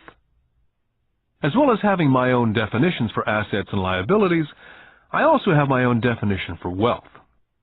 Actually, I borrowed it from a man named Buckminster Fuller. Some people call him a quack, and others call him a living genius. Years ago, he got all the architects buzzing because he applied for a patent in 1961 for something called a geodesic dome. But in the application, Fuller also said something about wealth. It was pretty confusing at first, but after reading it for a while, it began to make some sense. Wealth is a person's ability to survive so many number of days forward. Or, if I stopped working today, how long could I survive? Unlike net worth, the difference between your assets and liabilities, which is often filled with a person's expensive junk and opinions of what things are worth, this definition creates the possibility for developing a truly accurate measurement. I could now measure and really know where I was in terms of my goal to become financially independent. Although net worth often includes these non-cash producing assets like stuff you bought that now sits in your garage, wealth measures how much money your money is making, and therefore your financial survivability. Wealth is the measure of the cash flow from the asset column compared with the expense column. Let's use an example. Let's say I have a cash flow from my asset column of $1,000 a month, and I have monthly expenses of $2,000. What's my wealth? Let's go back to Buckminster Fuller's definition. Using his definition, how many days forward can I survive? And let's assume a 30-day month. By that definition, I have enough cash flow for half a month. When I have achieved $2,000 a month cash flow from my assets, then I will be wealthy. I now have income generated from assets each month that fully covers my monthly expenses. If I want to increase my expenses, I first must increase my cash flow from assets to maintain this level of wealth. Take notice that it's at this point that I am no longer dependent on my wages. I have focused on and been successful in building an asset column that's made me financially independent.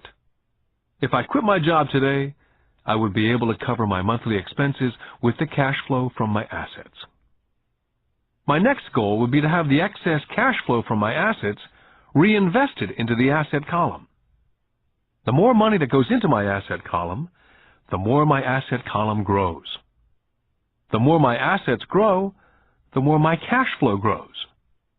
And as long as I keep my expenses less than the cash flow from these assets, I will grow richer, with more and more income from sources other than my physical labor. As this reinvestment continues, I am well on my way to being rich. The actual definition of rich is in the eye of the beholder. You can never be too rich. Just remember this simple observation. The rich buy assets, the poor only have expenses. The middle class buys liabilities they think are assets. So how do I start minding my own business? What's the answer? Listen to the founder of McDonald's. Lesson 3. Mind your own business. In 1974, Ray Kroc, the founder of McDonald's, was asked to speak at the MBA class at the University of Texas at Austin.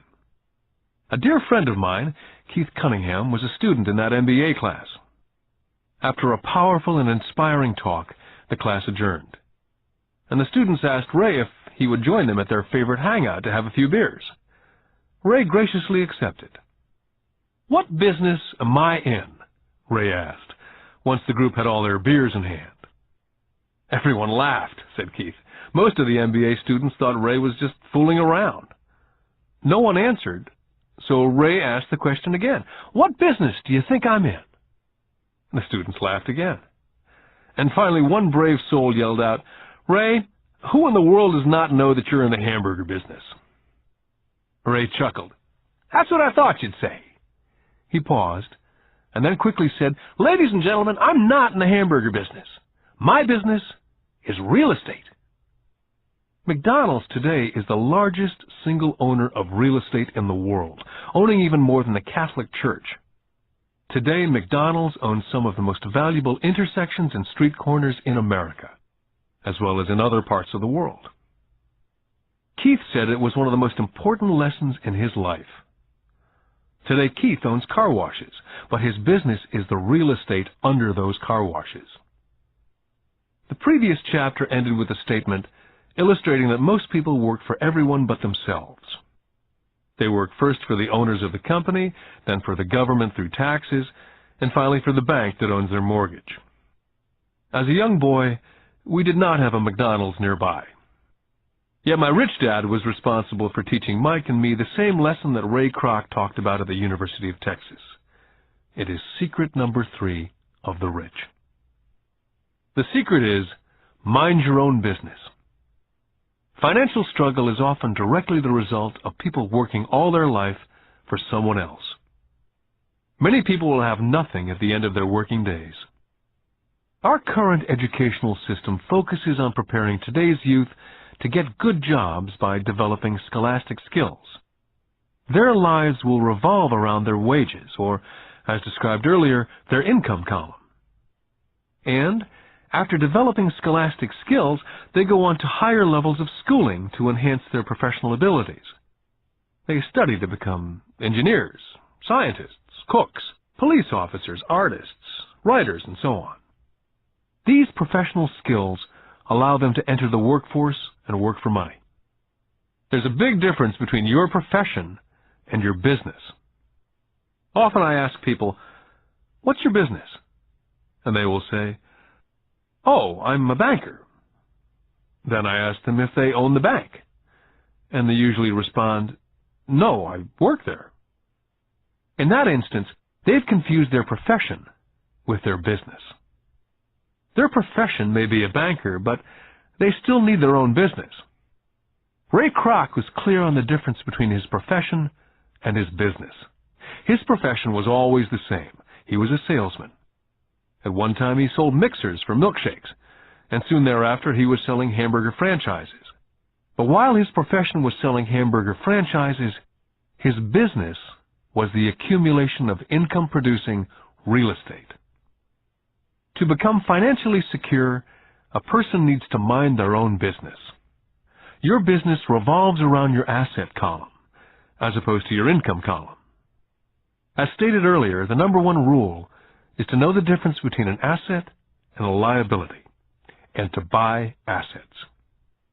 The rich focus on their asset columns, while everyone else focuses on their income statements. That's why we hear so often, "I need a raise. If only I had a promotion. I'm going back to school to get more training so I can get a better job. I'm going to work overtime. Maybe I can get a second job. I'm quitting in 2 weeks. I found a job that pays more." In some circles, these are sensible ideas. Yet if you listen to Ray Kroc, you're still not minding your own business. These ideas all still focus on the income column, and will only help a person become more financially secure if the additional money is used to purchase income-generating assets. The primary reason the majority of the poor and middle class are fiscally conservative, which means I can't afford to take risks, is that they have no financial foundation. They have to cling to their jobs. They have to play it safe.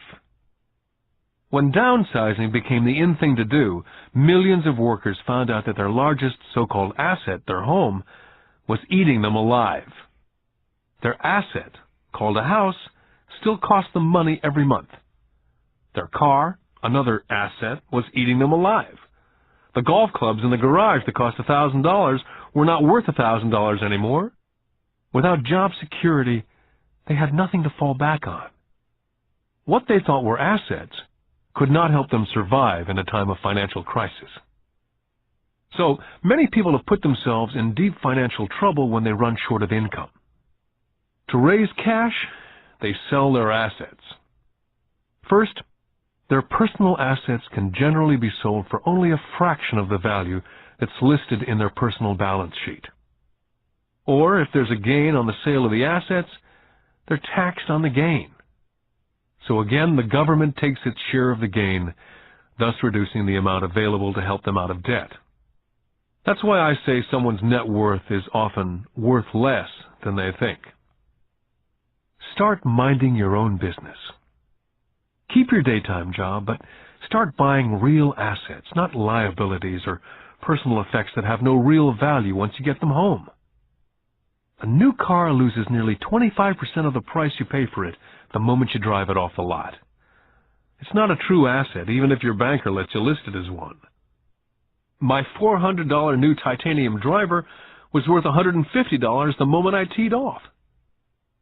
For adults, keep your expenses low, reduce your liabilities, and diligently build a base of solid assets. For young people who've not yet left home, it's important for parents to teach them the difference between an asset and a liability. Get them to start building a solid asset column before they leave home, get married, buy a house, have kids, and get stuck in a risky financial position, clinging to a job and buying everything on credit. I see so many young couples who get married and trap themselves into a lifestyle that will not let them get out of debt for most of their working years. For most people, just as the last child leaves home, the parents realize they've not adequately prepared for retirement, and they begin to scramble to put some money away. Then their own parents become ill, and they find themselves with new responsibilities. So, what kind of assets am I suggesting that you or your children acquire?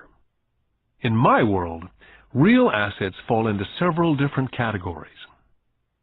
First, businesses that do not require my presence. I own them, but they're managed or run by other people. If I have to work there, it's not a business. It becomes my job. Then come categories such as stocks, bonds, mutual funds, income-generating real estate, notes or IOUs, royalties from intellectual property such as music, scripts, patents, and finally anything else that has value, produces income, or appreciates and has a ready market. As a young boy, my educated dad encouraged me to find a safe job. My rich dad, on the other hand, encouraged me to begin acquiring assets that I loved. If you don't love it, you won't take care of it. I collect real estate simply because I love buildings and land. I love shopping for them. I could look at them all day long. When problems arise, the problems are not so bad that it changes my love for real estate. For people who hate real estate, they shouldn't buy it. I love stocks of small companies, especially startups. The reason is that I am an entrepreneur, not a corporate person. In my early years, I worked in large organizations such as Standard Oil of California, the U.S. Marine Corps, and Xerox Corporation. I enjoyed my time with those organizations and have fond memories, but I know deep down I'm not a company man. I like starting companies, not running them. So my stock buys are usually of small companies, and sometimes I even start the company and take it public. Fortunes are made in new stock issues, and I love the game. Many people are afraid of small-cap companies and call them risky, and they are. But risk is always diminished if you love what the investment is, understand it, and know the game. For years, even while I was with the Marine Corps and Xerox, I did what my rich dad recommended. I kept my daytime job, but I still minded my own business. I was active in my asset column. I traded real estate and small stocks. Rich Dad always stressed the importance of financial literacy. The better I was at understanding the accounting and cash management, the better I would be at analyzing investments and eventually starting and building my own company. I would not encourage anyone to start a company unless they really want to. Knowing what I know about running a company, I would not wish that task on anyone. There are times when people cannot find employment where starting a company is a solution for them. The odds are against success. 9 out of 10 companies fail in 5 years. Of those that survive the first 5 years, 9 out of every 10 of those eventually fail as well. So only if you really have the desire to own your own company do I recommend it. Otherwise, keep your daytime job and mind your own business. When I say mind your own business, I mean to build and keep your asset column strong.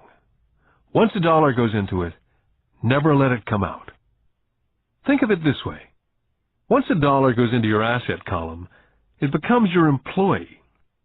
The best thing about money is that it works 24 hours a day and can work for generations.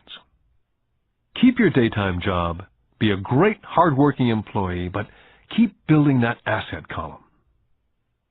As your cash flow grows, you can buy some luxuries. An important distinction is that rich people buy luxuries last, while the poor and middle class tend to buy luxuries first. The poor and middle class often buy luxury items such as big houses, diamonds, furs, jewelry, or boats because they want to look rich. They look rich, but in reality they just get deeper in debt on credit. The old money people, the long-term rich, built their asset column first. Then the income generated from the asset column bought their luxuries. The poor and middle class buy luxuries with their own sweat, blood, and children's inheritance. A true luxury is a reward for investing in and developing a real asset. For example, when my wife and I had extra money coming from our apartment houses, she went out and bought her Mercedes. It didn't take any extra work or risk on her part because the apartment house bought the car. She did, however, have to wait for it for 4 years while the real estate investment portfolio grew and finally began throwing off enough extra cash flow to pay for the car. But the luxury, the Mercedes, was a true reward because she had proved she knew how to grow her asset column. That car now means a lot more to her than simply another pretty car. It means she used her financial intelligence to afford it. What most people do is they impulsively go out and buy a new car or some other luxury on credit. They may feel bored and just want a new toy. Buying a luxury on credit often causes a person to sooner or later actually resent that luxury because the debt on the luxury becomes a financial burden. After you've taken the time and invested in and built your own business, you're now ready to add the magic touch, the biggest secret of the rich. The secret that puts the rich way ahead of the pack. The reward at the end of the road for diligently taking the time to mind your own business. Lesson 4. The history of taxes and the power of corporations. I remember in school being told the story of Robin Hood and his merry men. My school teacher thought it was a wonderful story of a romantic hero, a Kevin Costner type, who robbed from the rich and gave to the poor. My rich dad did not see Robin Hood as a hero. He called Robin Hood a crook. Robin Hood may be long gone, but his followers live on. How often I still hear people say, "Why don't the rich pay for it?" Or, "The rich should pay more in taxes and give it to the poor." It's this idea of Robin Hood, or taking from the rich to give to the poor, that has caused the most pain for the poor and the middle class. The reason the middle class is so heavily taxed is because of the Robin Hood ideal. The real reality is that the rich are not taxed. It's the middle class who pays for the poor, especially the educated upper-income middle class. Again, to understand fully how things happen, we need to look at the historical perspective. We need to look at the history of taxes. Although my highly educated dad was an expert on the history of education, my rich dad fashioned himself as an expert on the history of taxes. Rich Dad explained to Mike and me that in England and America originally, there were no taxes. Occasionally, there were temporary taxes levied in order to pay for wars. The king or the president would put the word out and ask everyone to chip in. Taxes were levied in Britain for the fight against Napoleon from 1799 to 1816. And in America, taxes were levied to pay for the Civil War from 1861 to 1865. In 1874, England made income tax a permanent levy on its citizens. In 1913, an income tax became permanent in the United States with the adoption of the 16th Amendment to the Constitution. What these historical dates fail to reveal is that both of these taxes were initially levied against only the rich. It was this point that Rich Dad wanted Mike and me to understand. He explained that the idea of taxes was made popular and accepted by the majority by telling the poor and the middle class that taxes were created only to punish the rich. This is how the masses voted for the law, and it became constitutionally legal. Although it was intended to punish the rich, in reality it wound up punishing the very people who voted for it, the poor and the middle class. Once government got a taste of money, the appetite grew, said Rich Dad. Your dad and I are exactly opposite. He's a government bureaucrat and I'm a capitalist. We get paid, and our success is measured on opposite behaviors. He gets paid to spend money and hire people. The more he spends and the more people he hires, the larger his organization becomes. In the government, the larger his organization, the more he's respected. On the other hand, within my organization, the fewer people I hire and the less money I spend, the more I'm respected by my investors. That's why I don't like government people. They have different objectives from most business people. As the government grows, more and more tax dollars will be needed to support it. As I said, the passage of taxes was only possible because the masses believed in the Robin Hood theory of economics, which was to take from the rich and give to everyone else.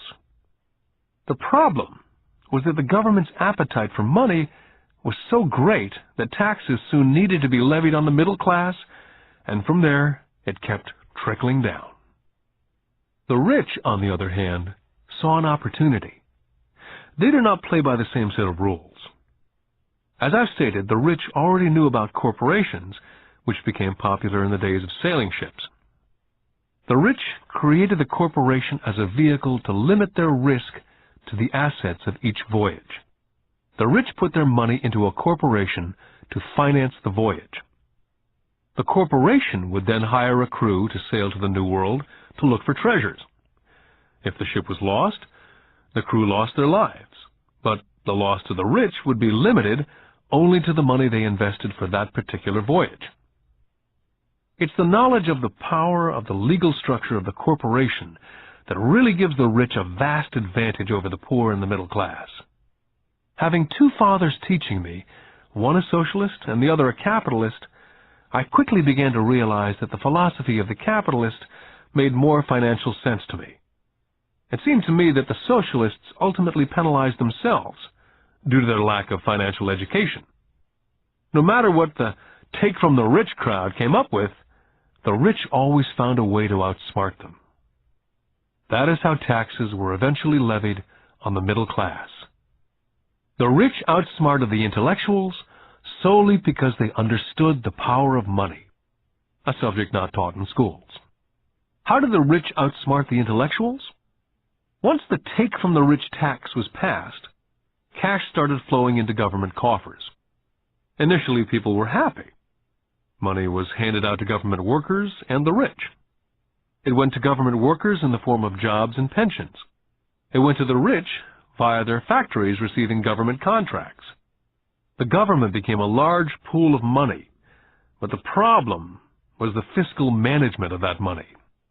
There really is no recirculation. In other words, the government policy, if you were a government bureaucrat, was to avoid having excess money. If you failed to spend your allotted funding, you risked losing it in the next budget. You'd certainly not be recognized for being efficient. Business people, on the other hand, are rewarded for having excess money and are recognized for their efficiency. As this cycle of growing government spending continued, the demand for money increased, and the tax the rich idea was now being adjusted to include lower income levels, down to the very people who voted it in, the poor and the middle class. True capitalists used their financial knowledge to simply find a way to escape. They headed back to the protection of a corporation. A corporation protects the rich. But what many people who've never formed a corporation do not know is that a corporation is not really a thing. A corporation is merely a file folder with some legal documents in it, sitting in some attorney's office registered with a state government agency. It's not a big building with the name of the corporation on it. It's not a factory or a group of people. A corporation is merely a legal document that creates a legal body without a soul. The wealth of the rich was once again protected.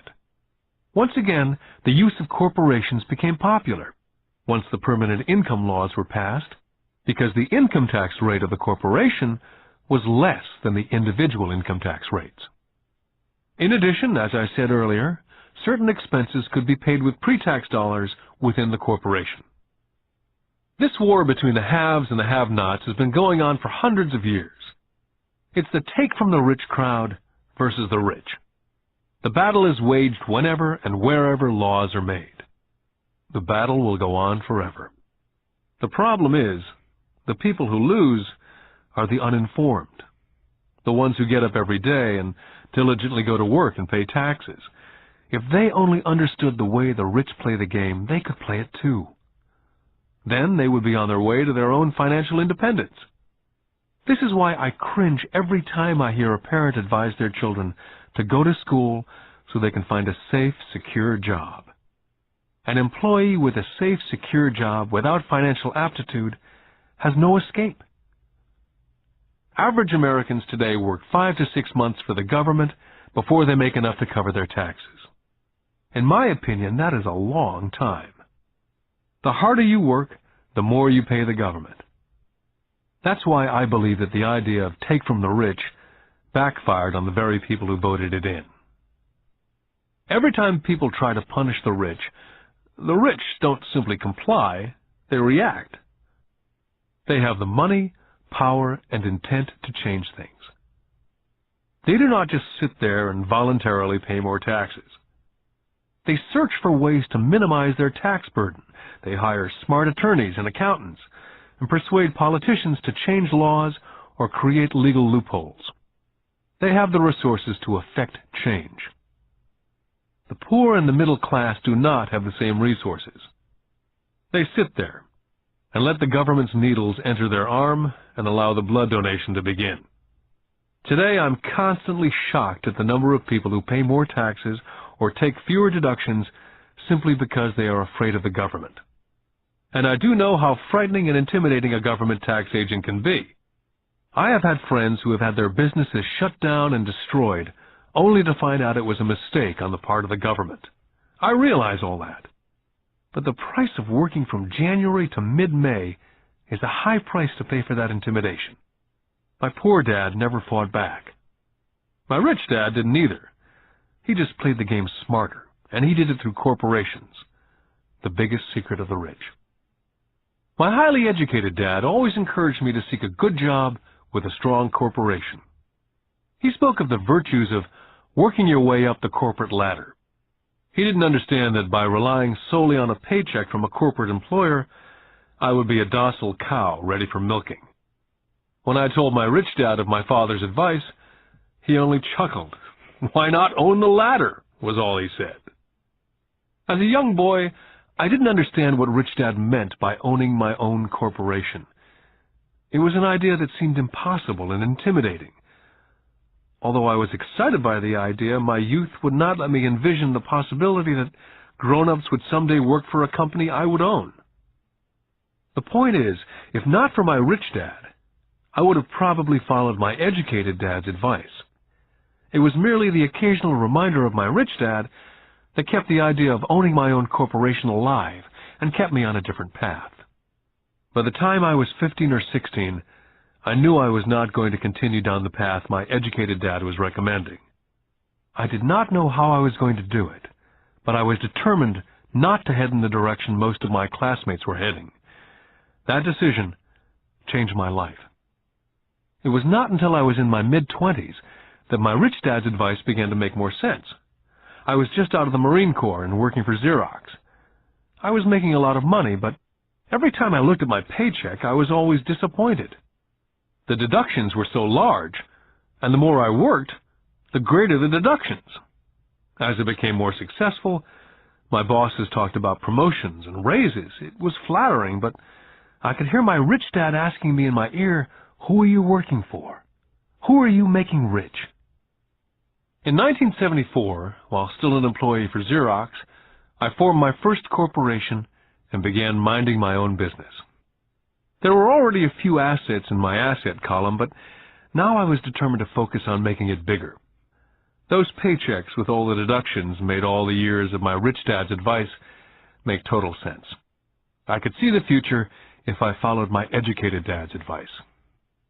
Many employers feel that advising their workers to mind their own business is bad for business.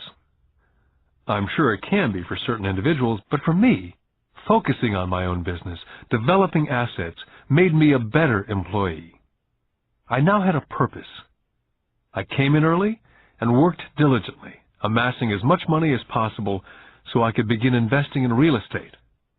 Hawaii was just set to boom, and there were fortunes to be made. The more I realized we were in the beginning stages of a boom, the more Xerox machines I sold.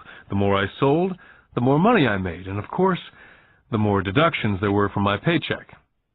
It was inspiring. I wanted out of the trap of being an employee so badly that I worked harder, not less. By 1978, I was consistently one of the top 5 salespeople in sales, often number 1. I badly wanted out of the rat race. In less than 3 years, I was making more in my own little corporation, which was a real estate holding company, than I was making at Xerox. And the money I was making in my asset column in my own corporation was money working for me, not me pounding on doors selling copiers. My rich dad's advice made much more sense. Soon the cash flow from my properties was so strong that my company bought me my first Porsche. My fellow Xerox salespeople thought I was spending my commissions. I wasn't. I was investing my commissions in assets. My money was working hard to make more money. Each dollar in my asset column was a great employee, working hard to make more employees and buy the boss a new Porsche with before-tax dollars. I began to work harder for Xerox. The plan was working, and my Porsche was the proof. By using the lessons I learned from my rich dad, I was able to get out of the proverbial rat race of being an employee at an early age. It was made possible because of the strong financial knowledge I'd acquired through these lessons. Without this financial knowledge, which I call my financial IQ, my road to financial independence would have been much more difficult. I now teach others through financial seminars in the hope that I may share my knowledge with them. Whenever I do my talks, I remind people that financial IQ is made up of knowledge from 4 broad areas of expertise. The first area is accounting, what I call financial literacy, a vital skill if you want to build an empire. The more money you're responsible for, the more accuracy is required, or the house comes tumbling down. This is the left brain side, or the details. Financial literacy is the ability to read and understand financial statements. This ability allows you to identify the strengths and weaknesses of any business. The second is investing, what I call the science of making money. This involves strategies and formulas. This is the right brain side, or the creative side.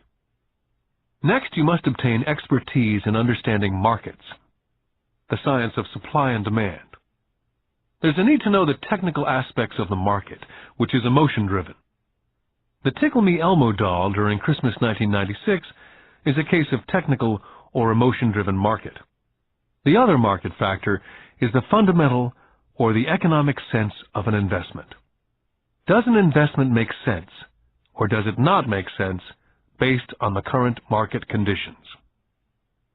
Finally, you must understand the law.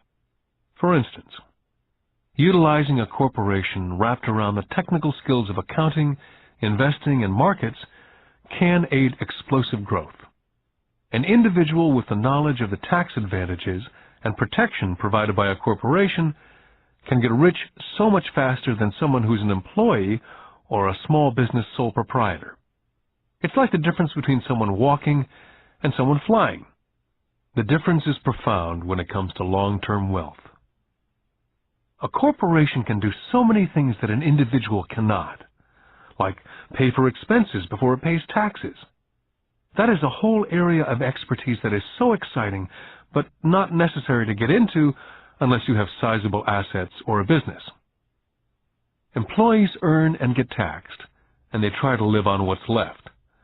A corporation earns, spends everything it can, and is taxed on anything that's left. It's one of the biggest legal tax loopholes that the rich use. They're easy to set up and are not expensive if you own investments that are producing good cash flow. For example, by owning your own corporation, car payments, insurance, repairs are company expenses. Most restaurant meals are partial expenses, and on and on. All are paid for legally with pre-tax dollars.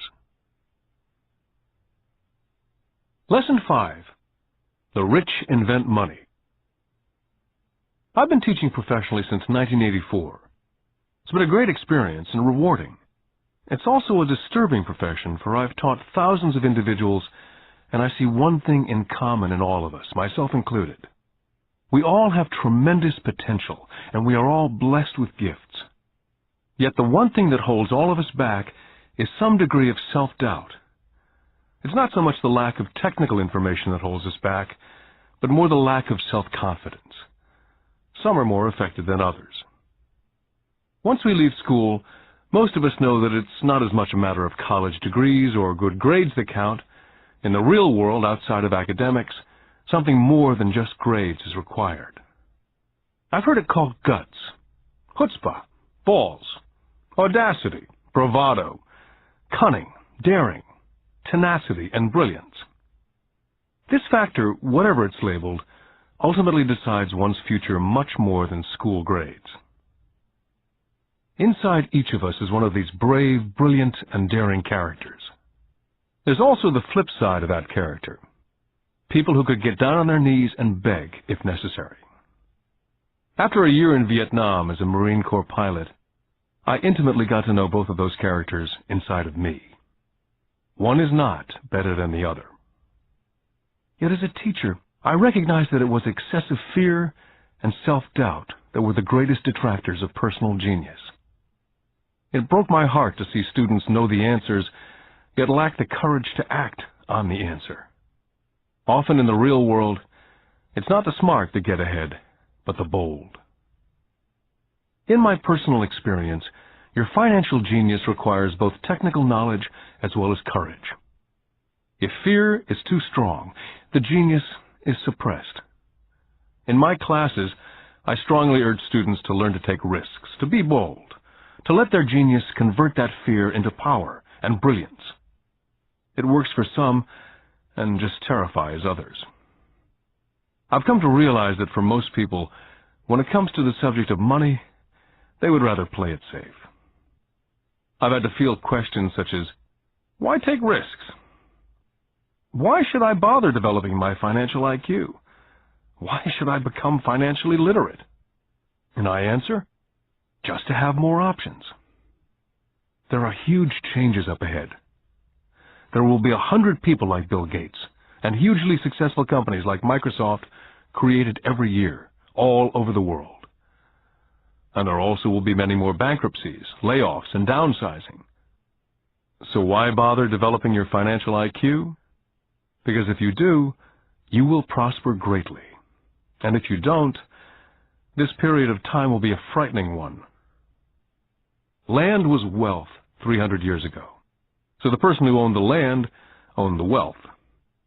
Then it was factories and production. And America rose to dominance. The industrialist owned the wealth. Today, it's information. And the person who has the most timely information owns the wealth. The problem is, information flies all around the world at the speed of light. The new wealth cannot be contained by boundaries and borders as lands and factories were. The changes will be faster and more dramatic. There will be a dramatic increase in the number of new multimillionaires. There also will be those who are left behind. Today I find so many people struggling, often working harder, simply because they cling to old ideas. They want things to be the way they were. They resist change. I know people who are losing their jobs or their houses, and they blame technology or the economy or their boss. Sadly, they fail to realize that they might be the problem. Old ideas are their biggest liability. It's a liability simply because they fail to realize that while that idea or way of doing something was an asset yesterday, yesterday is gone. One afternoon I was teaching investing using a game I'd invented, cash flow, as a teaching tool. A friend had brought someone along to attend the class. This friend of a friend was recently divorced, had been badly burned in the divorce settlement, and was now searching for some answers. Her friend thought the class might help. The game was designed to help people learn how money works. In playing the game, they learn about the interaction of the income statement with the balance sheet.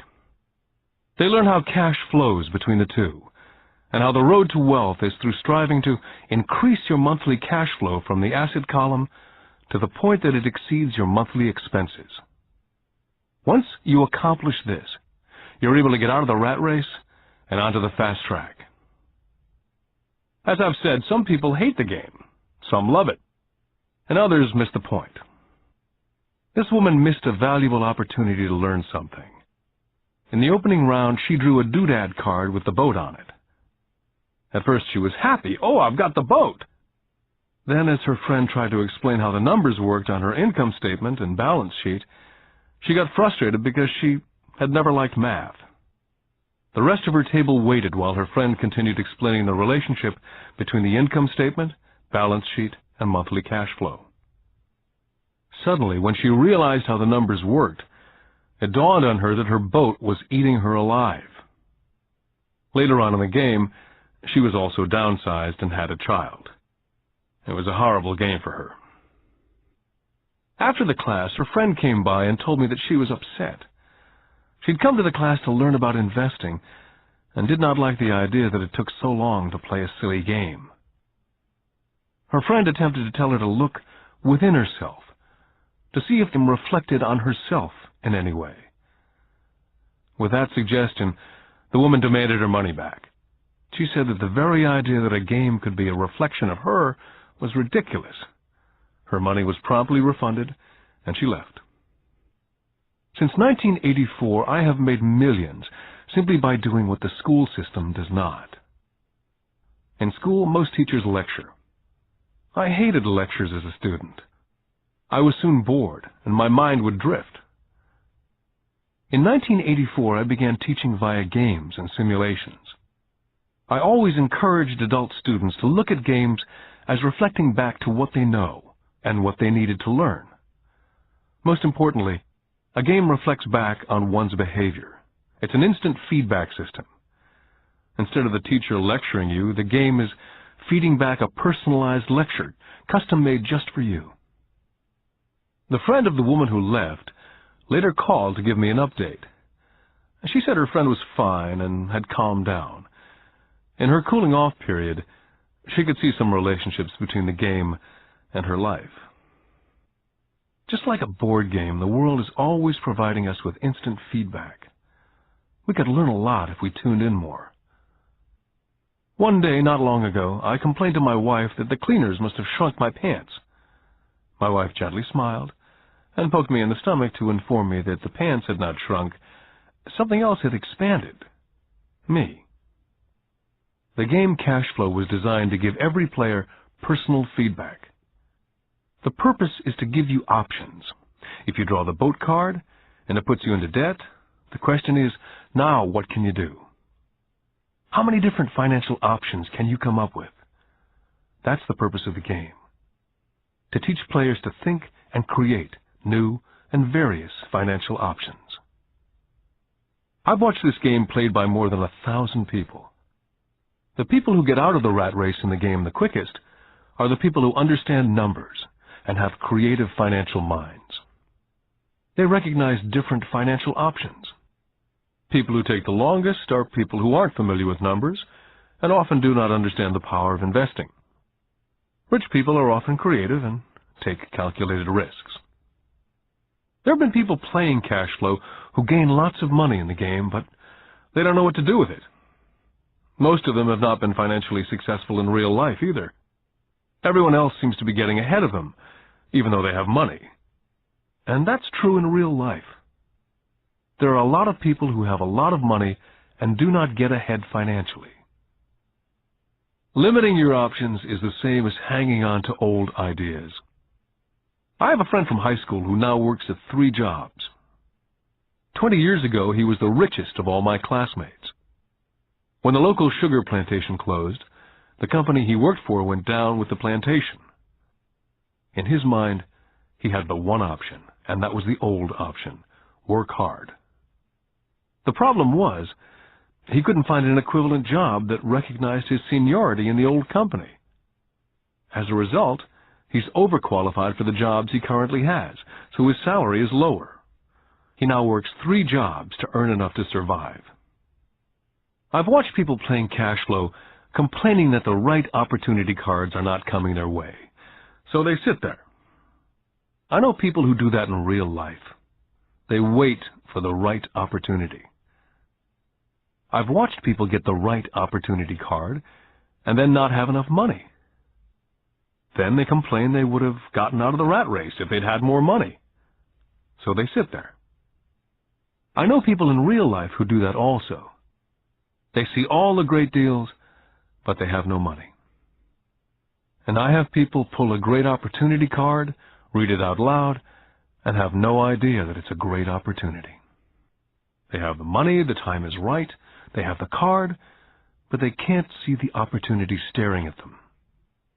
They fail to see how it fits into their financial plan for escaping the rat race. And I know more people like that than all the others combined. Most people have an opportunity of a lifetime flash right in front of them, and they fail to see it. A year later, They find out about it after everyone else got rich. Financial intelligence is simply having more options. If the opportunities aren't coming your way, what else can you do to improve your financial position?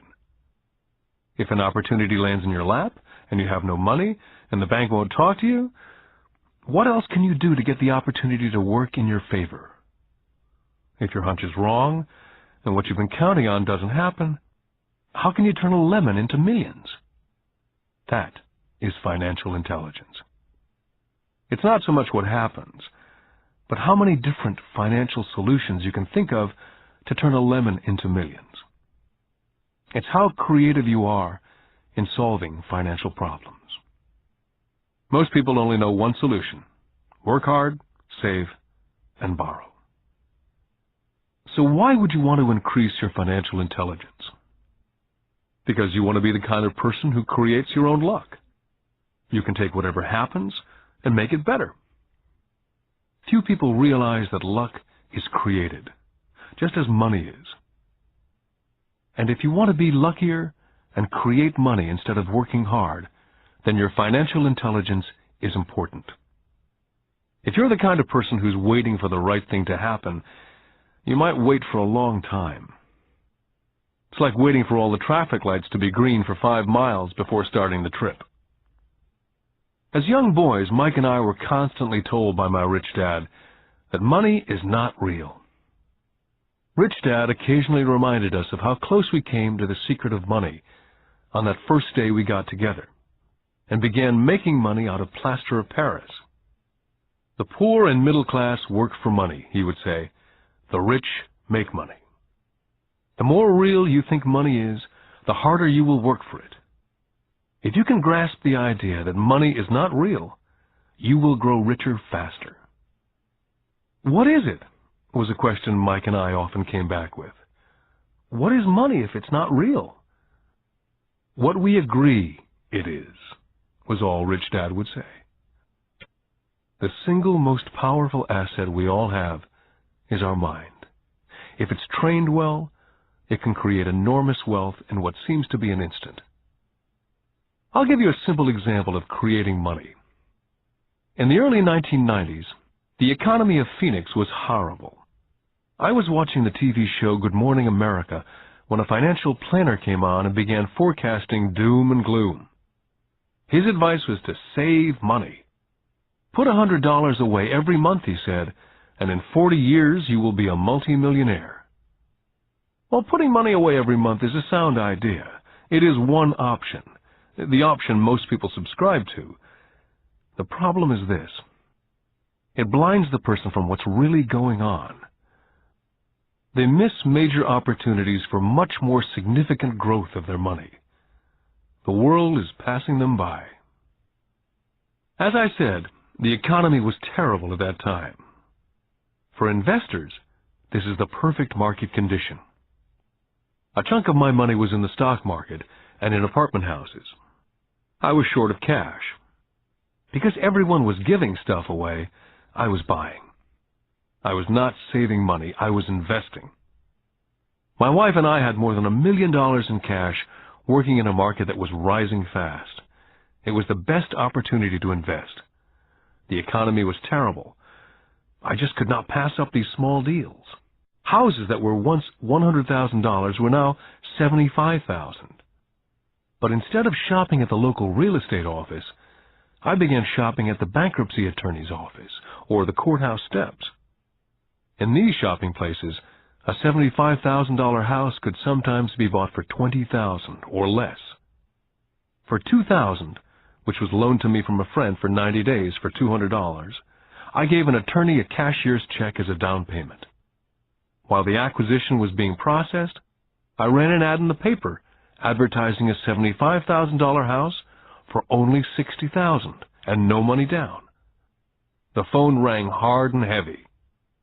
Prospective buyers were screened, and once the property was legally mine, all the prospective buyers were allowed to look at the house. It was a feeding frenzy. The house sold in a few minutes. I asked for a $2,500 processing fee, which they gladly handed over, and the escrow and title company took over from there. I returned the $2,000 to my friend with an additional $200. He was happy, the home buyer was happy, the attorney was happy, and I was happy. I'd sold a house for $60,000 that cost me $20,000. The $40,000 was created from money in my asset column in the form of a promissory note from the buyer. Total working time, 5 hours. During this depressed market, my wife and I were able to do 6 of these simple transactions in our spare time. While the bulk of our money was in larger properties in the stock market, we were able to create more than $190,000 in assets, notes at 10% interest, in those 6 buy, create, and sell transactions. That comes to approximately $19,000 a year income, much of it sheltered through our private corporation. Much of that $19,000 a year goes to pay for our company cars, gas, trips, insurance, dinners with clients, and other things. By the time the government gets a chance to tax that income, it's been spent on legally allowed pre-tax expenses. This was a simple example of how money is invented, created, and protected using financial intelligence. Ask yourself how long it would take to save $190,000. Would the bank pay you 10% interest on your money? And the note is good for 30 years. I hope they never pay me the $190,000. I have to pay a tax if they pay me the principal. And besides, $19,000 paid over 30 years is a little over $500,000 in income. The math is simple. You don't need algebra or calculus. I don't write much because the escrow company handles the legal transaction and the servicing of the payments. I have no roofs to fix or toilets to unplug because the owners do that. It's their house. Occasionally someone does not pay, and that's wonderful because there are late fees, or they move out and the property is sold again. The court system handles that. And it may not work in your area. The market conditions may be different, but the example illustrates how a simple financial process can create hundreds of thousands of dollars with little money and low risk. It's an example of money being only an agreement. Anyone with a high school education can do it. Yet most people won't. Most people listen to the standard advice of work hard and save money. For about 30 hours of work, approximately $190,000 was created in the asset column, and no taxes were paid. Now you may understand why I silently shake my head when I hear parents say, "My child is doing well in school and receiving a good education." It may be good, but is it adequate? I know the above investment strategy is a small one. It's used to illustrate how small can grow into big.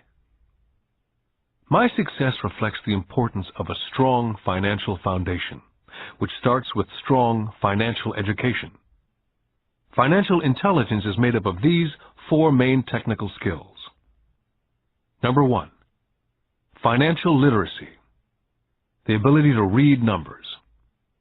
Number 2, investment strategies, the science of making money. Number 3, the market, supply and demand. Alexander Graham Bell gave the market what it wanted, and AT&T was born. So did Bill Gates. A $75,000 house offered for $60,000 that cost $20,000 was also the result of seizing an opportunity created by the market. Somebody was buying and someone was selling. Number 4, the law. The awareness of accounting, corporate, state, and national rules and regulations. I recommend playing within the rules. It's this basic foundation, or the combination of these skills, that's needed to be successful in the pursuit of wealth. Whether it be through the buying of small homes, large apartments, companies, stocks, bonds, mutual funds, precious metals, baseball cards, or the like. Personally, I use 2 main vehicles to achieve financial growth: real estate and small stocks. I use real estate as my foundation. Day in and day out, my properties provide cash flow and occasional spurts of growth in value. The small cap stocks are used for fast growth. I do not recommend anything that I do, The examples are just that, examples. If the opportunity is too complex, and I do not understand the investment, I don't do it. Simple math and common sense is all that's needed to do well financially.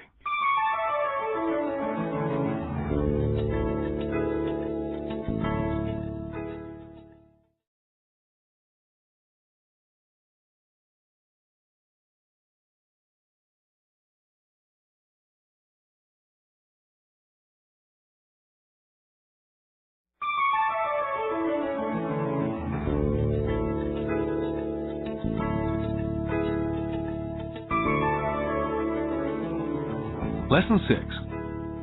Work to learn. Don't work for money. In 1995, I granted an interview with a newspaper in Singapore. The young female reporter was on time, and the interview got underway immediately. We sat in the lobby of a luxurious hotel, sipping coffee and discussing the purpose of my visit to Singapore. I was to share the platform with Zig Ziglar. He was speaking on motivation, and I was speaking on the secrets of the rich.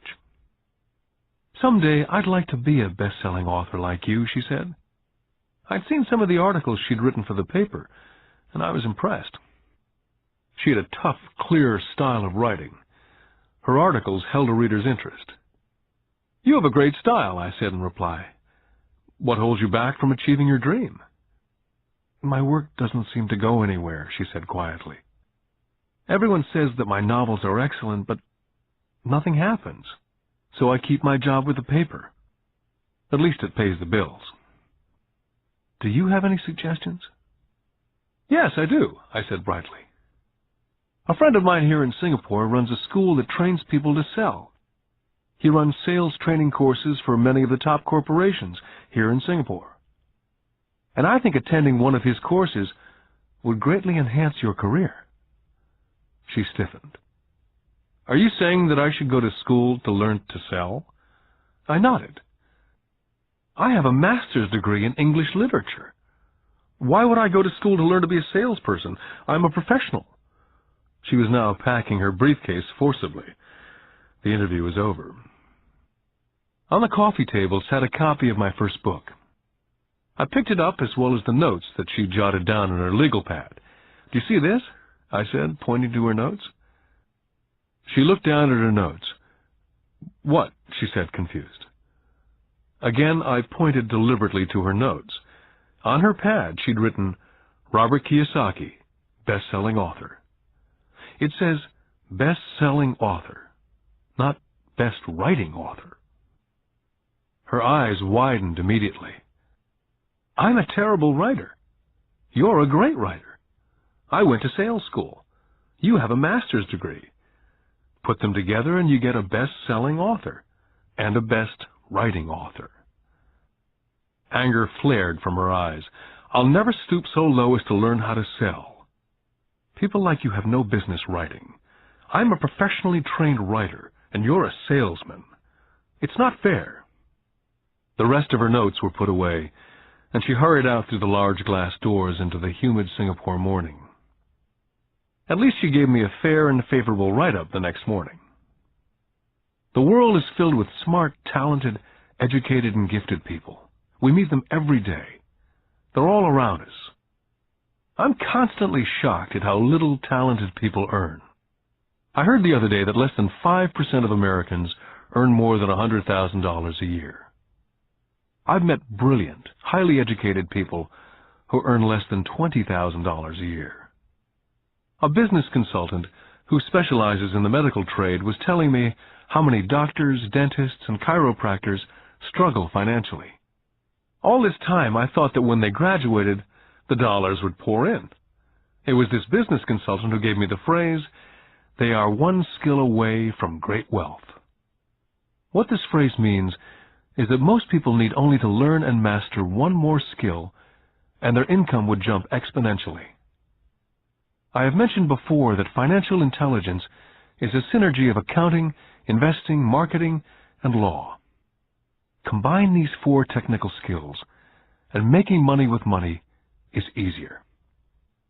When it comes to money, the only skill most people know is to work hard. The classic example of a synergy of skills was that young writer for the newspaper. If she diligently learned the skills of sales and marketing, her income would jump dramatically. If I were her, I would take some courses in advertising copywriting as well as sales. Then instead of working at the newspaper, I would seek a job at an advertising agency. Even if it were a cut in pay, she'd learn how to communicate in shortcuts that are used in successful advertising. She also would spend time learning public relations, an important skill. She would learn how to get millions in free publicity. Then at night and on weekends, she could be writing her great novel. When it was finished, she'd be better able to sell her book. Then in a short while, she could be a best-selling author. When I graduated from the U.S. Merchant Marine Academy in 1969, my educated dad was happy. Standard Oil of California had hired me for its oil tanker fleet. I was a third mate, and the pay was low compared with my classmates, but it was okay for a first real job after college. My starting pay was about $42,000 a year, including overtime, and I only had to work for 7 months. I had 5 months of vacation. If I'd wanted to, I could have taken the run to Vietnam with a subsidiary shipping company and easily doubled my pay instead of taking the 5 months vacation. I had a great career ahead of me, yet I resigned after 6 months with the company and joined the Marine Corps to learn how to fly. My educated dad was devastated. Rich Dad congratulated me. In school and in the workplace, the popular opinion is the idea of specialization. That is, in order to make more money or get promoted, you need to specialize. That is why medical doctors immediately begin to seek a specialty, such as orthopedics or pediatrics. The same is true for accountants, architects, lawyers, pilots, and others. My educated dad believed in the same dogma. That's why he was thrilled when he eventually achieved his doctorate. He often admitted that schools reward people who study more and more about less and less. Rich Dad encouraged me to do exactly the opposite. You want to know a little about a lot, was his suggestion. That's why for years I worked in different areas of his companies. For a while I worked in his accounting department. Although I would probably never have been an accountant, he wanted me to learn via osmosis. Rich Dad knew I would pick up jargon and a sense of what's important and what's not. I also worked as a busboy and construction worker, as well as in sales, reservations, and marketing. He was grooming Mike and me. That's why he insisted we sit in on the meetings with his bankers, lawyers, accountants, and brokers. He wanted us to know a little about every aspect of his empire. Educated Dad thought I went to school to learn to be a ship's officer. Rich Dad knew that I went to school to study international trade. So as a student, I made cargo runs navigating large freighters, oil tankers, and passenger ships to the Far East and the South Pacific. Rich Dad emphasized that I stay in the Pacific instead of taking ships to Europe, because he knew that the emerging nations were in Asia, not Europe. While most of my classmates, including Mike, were partying at their fraternity houses, I was studying trade, people, business styles and cultures in Japan, Taiwan, Thailand, Singapore, Hong Kong, Vietnam, Korea, Tahiti, Samoa, and the Philippines. I also was partying, but it was not in any frat house. I grew up rapidly. Educated Dad could not understand why I decided to quit and join the Marine Corps. I told him I wanted to learn to fly, but really I wanted to learn to lead troops. Rich Dad explained to me that the hardest part of running a company is managing people. He'd spent 3 years in the Army. My educated dad was draft exempt. Rich Dad told me of the value of learning to lead men into dangerous situations. Leadership is what you need to learn next, he said. If you're not a good leader, you'll get shot in the back, just like they do in business. Returning from Vietnam in 1973, I resigned my commission, even though I loved flying. I found a job with Xerox Corporation. I joined it for one reason, and it was not for the benefits. I was a shy person, and the thought of selling was the most frightening subject in the world. Xerox was one of the best sales training programs in America. Rich Dad was proud of me. My educated dad was ashamed. Being an intellectual, he thought that salespeople were below him. I worked with Xerox for 4 years, until I overcame my fear of knocking on doors and being rejected. Once I could consistently be in the top 5 in sales, I again resigned and moved on, leaving behind another great career with an excellent company. In 1977, I formed my first company. Rich Dad had groomed Mike and me to take over companies, so I now had to learn to form them and put them together. My first product, the nylon and Velcro wallet, was manufactured in the Far East and shipped to a warehouse in New York, near where I had gone to school. My formal education was complete, and it was time to test my wings. If I failed, I went broke. Rich Dad thought it best to go broke before 30. You still have time to recover, was his advice. On the eve of my 30th birthday, my first shipment left Korea for New York. Today, I still do business internationally, and as my rich dad encouraged me to do, I keep seeking the emerging nations. Today, my investment company invests in South America, Asia, Norway, and Russia. There's an old cliché that goes, JOB is an acronym for just over broke. And unfortunately, I would say that the saying applies to millions of people. Because school does not think financial intelligence is an intelligence, most workers live within their means. They work and they pay bills. There's another horrible management theory that goes, workers work hard enough to not be fired, and owners pay just enough so that workers won't quit. And if you look at the pay scales of most companies, again I would say there is a degree of truth in that statement. The net result is that most workers never get ahead. They do what they've been taught to do. Get a secure job. Most workers focus on working for pay and benefits that reward them in the short term, but is often disastrous in the long run. Instead, I recommend to young people to seek work for what they will learn more than what they will earn. Look down the road at what skills they want to acquire before choosing a specific profession, and before getting trapped in a rat race. When I speak to adults who want to earn more money, I always recommend the same thing. I suggest taking a long view of their life. Instead of simply working for the money and security, which I admit are important, I suggest they take a second job that will teach them a second skill. Often I recommend joining a network marketing company, also called multi-level marketing, if they want to learn sales skills. Some of these companies have excellent training programs that help people get over their fear of failure and rejection, which are the main reasons people are unsuccessful. Education is more valuable than money in the long run. When I ask the classes I teach, how many of you can cook a better hamburger than McDonald's? Almost all of the students raise their hands. I then ask, so if most of you can cook a better hamburger, how come McDonald's makes more money than you? The answer is obvious. McDonald's is excellent at business systems. The reason so many talented people are poor is because they focus on building a better hamburger and know little to nothing about business systems. A friend of mine in Hawaii is a great artist. He makes a sizable amount of money.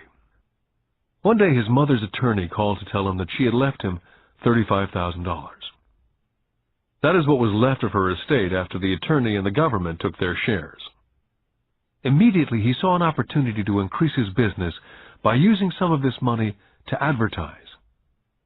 2 months later, his first 4-color full-page ad appeared in an expensive magazine that targeted the very rich. The ad ran for 3 months. He received no replies from the ad, and all of his inheritance is now gone. He now wants to sue the magazine for misrepresentation. This is a common case of someone who can build a beautiful hamburger but knows little about business. When I asked him what he'd learned, his only reply was that advertising salespeople are crooks. I then asked him if he'd be willing to take a course in sales and a course in direct marketing. His reply, "I don't have the time, and I don't want to waste my money." The world is filled with talented poor people.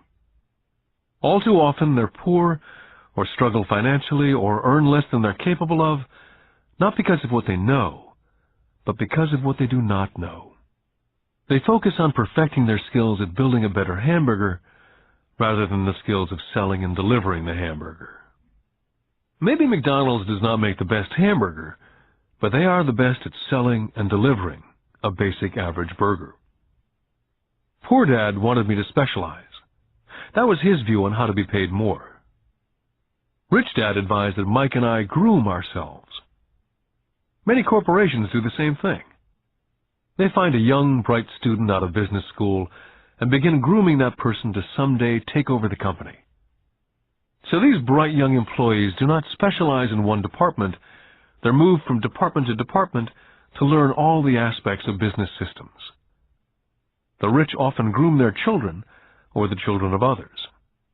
By doing so, their children gain an overall knowledge of the operations of the business and how the various departments interrelate. For the World War II generation, it was considered bad to skip from company to company. Today, it's considered smart.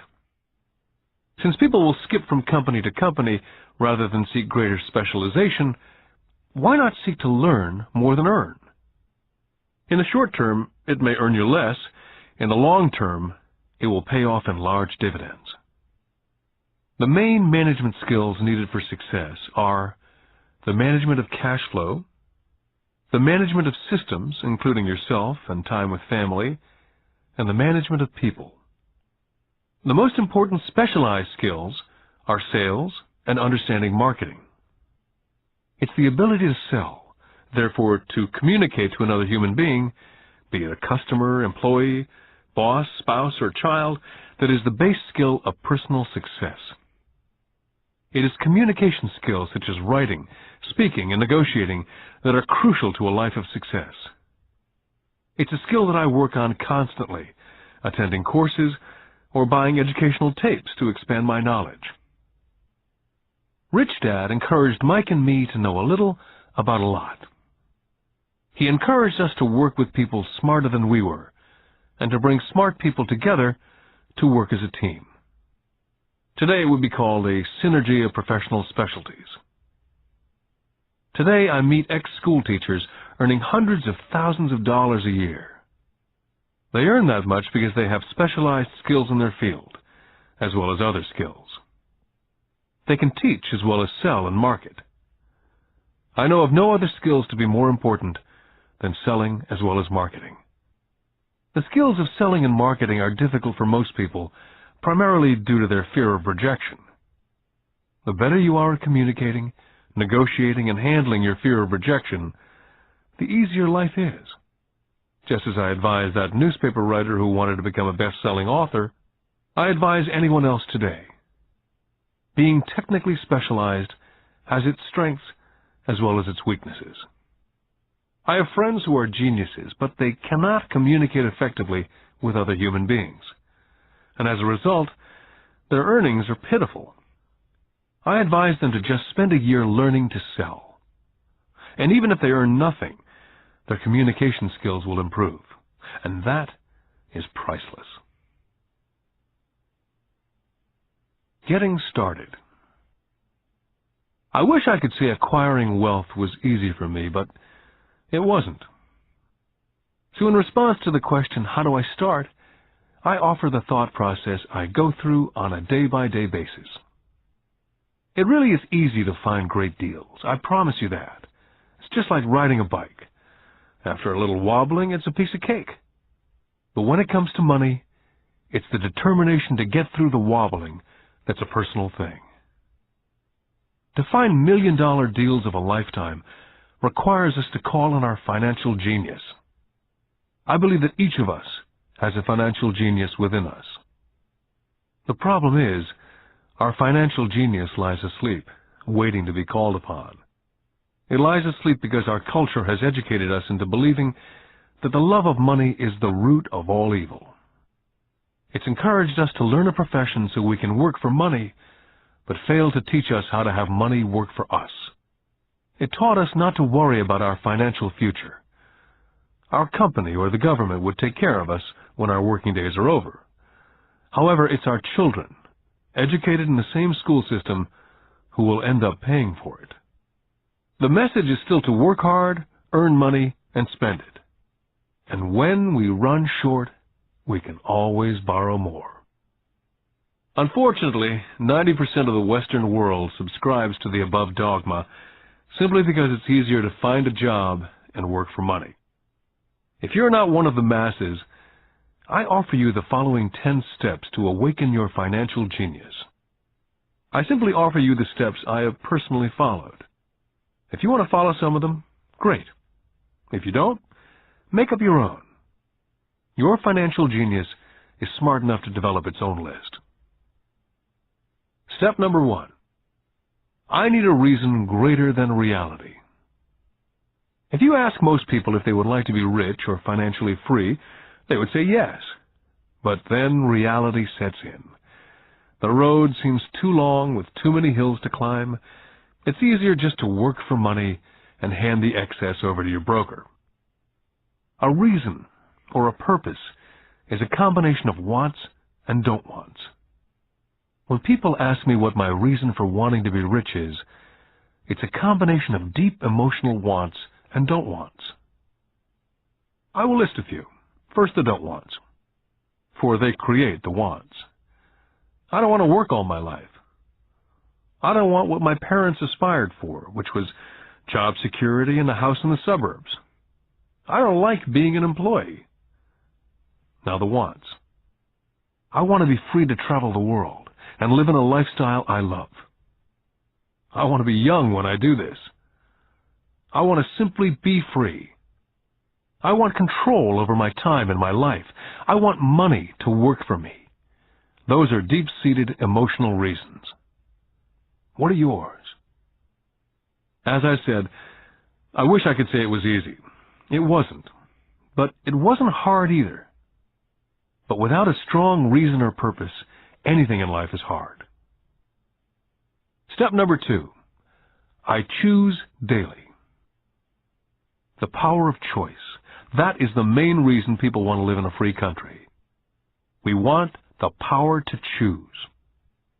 Financially, with every dollar we get in our hands, we hold the power to choose our future to be rich, poor, or middle class. Our spending habits reflect who we are.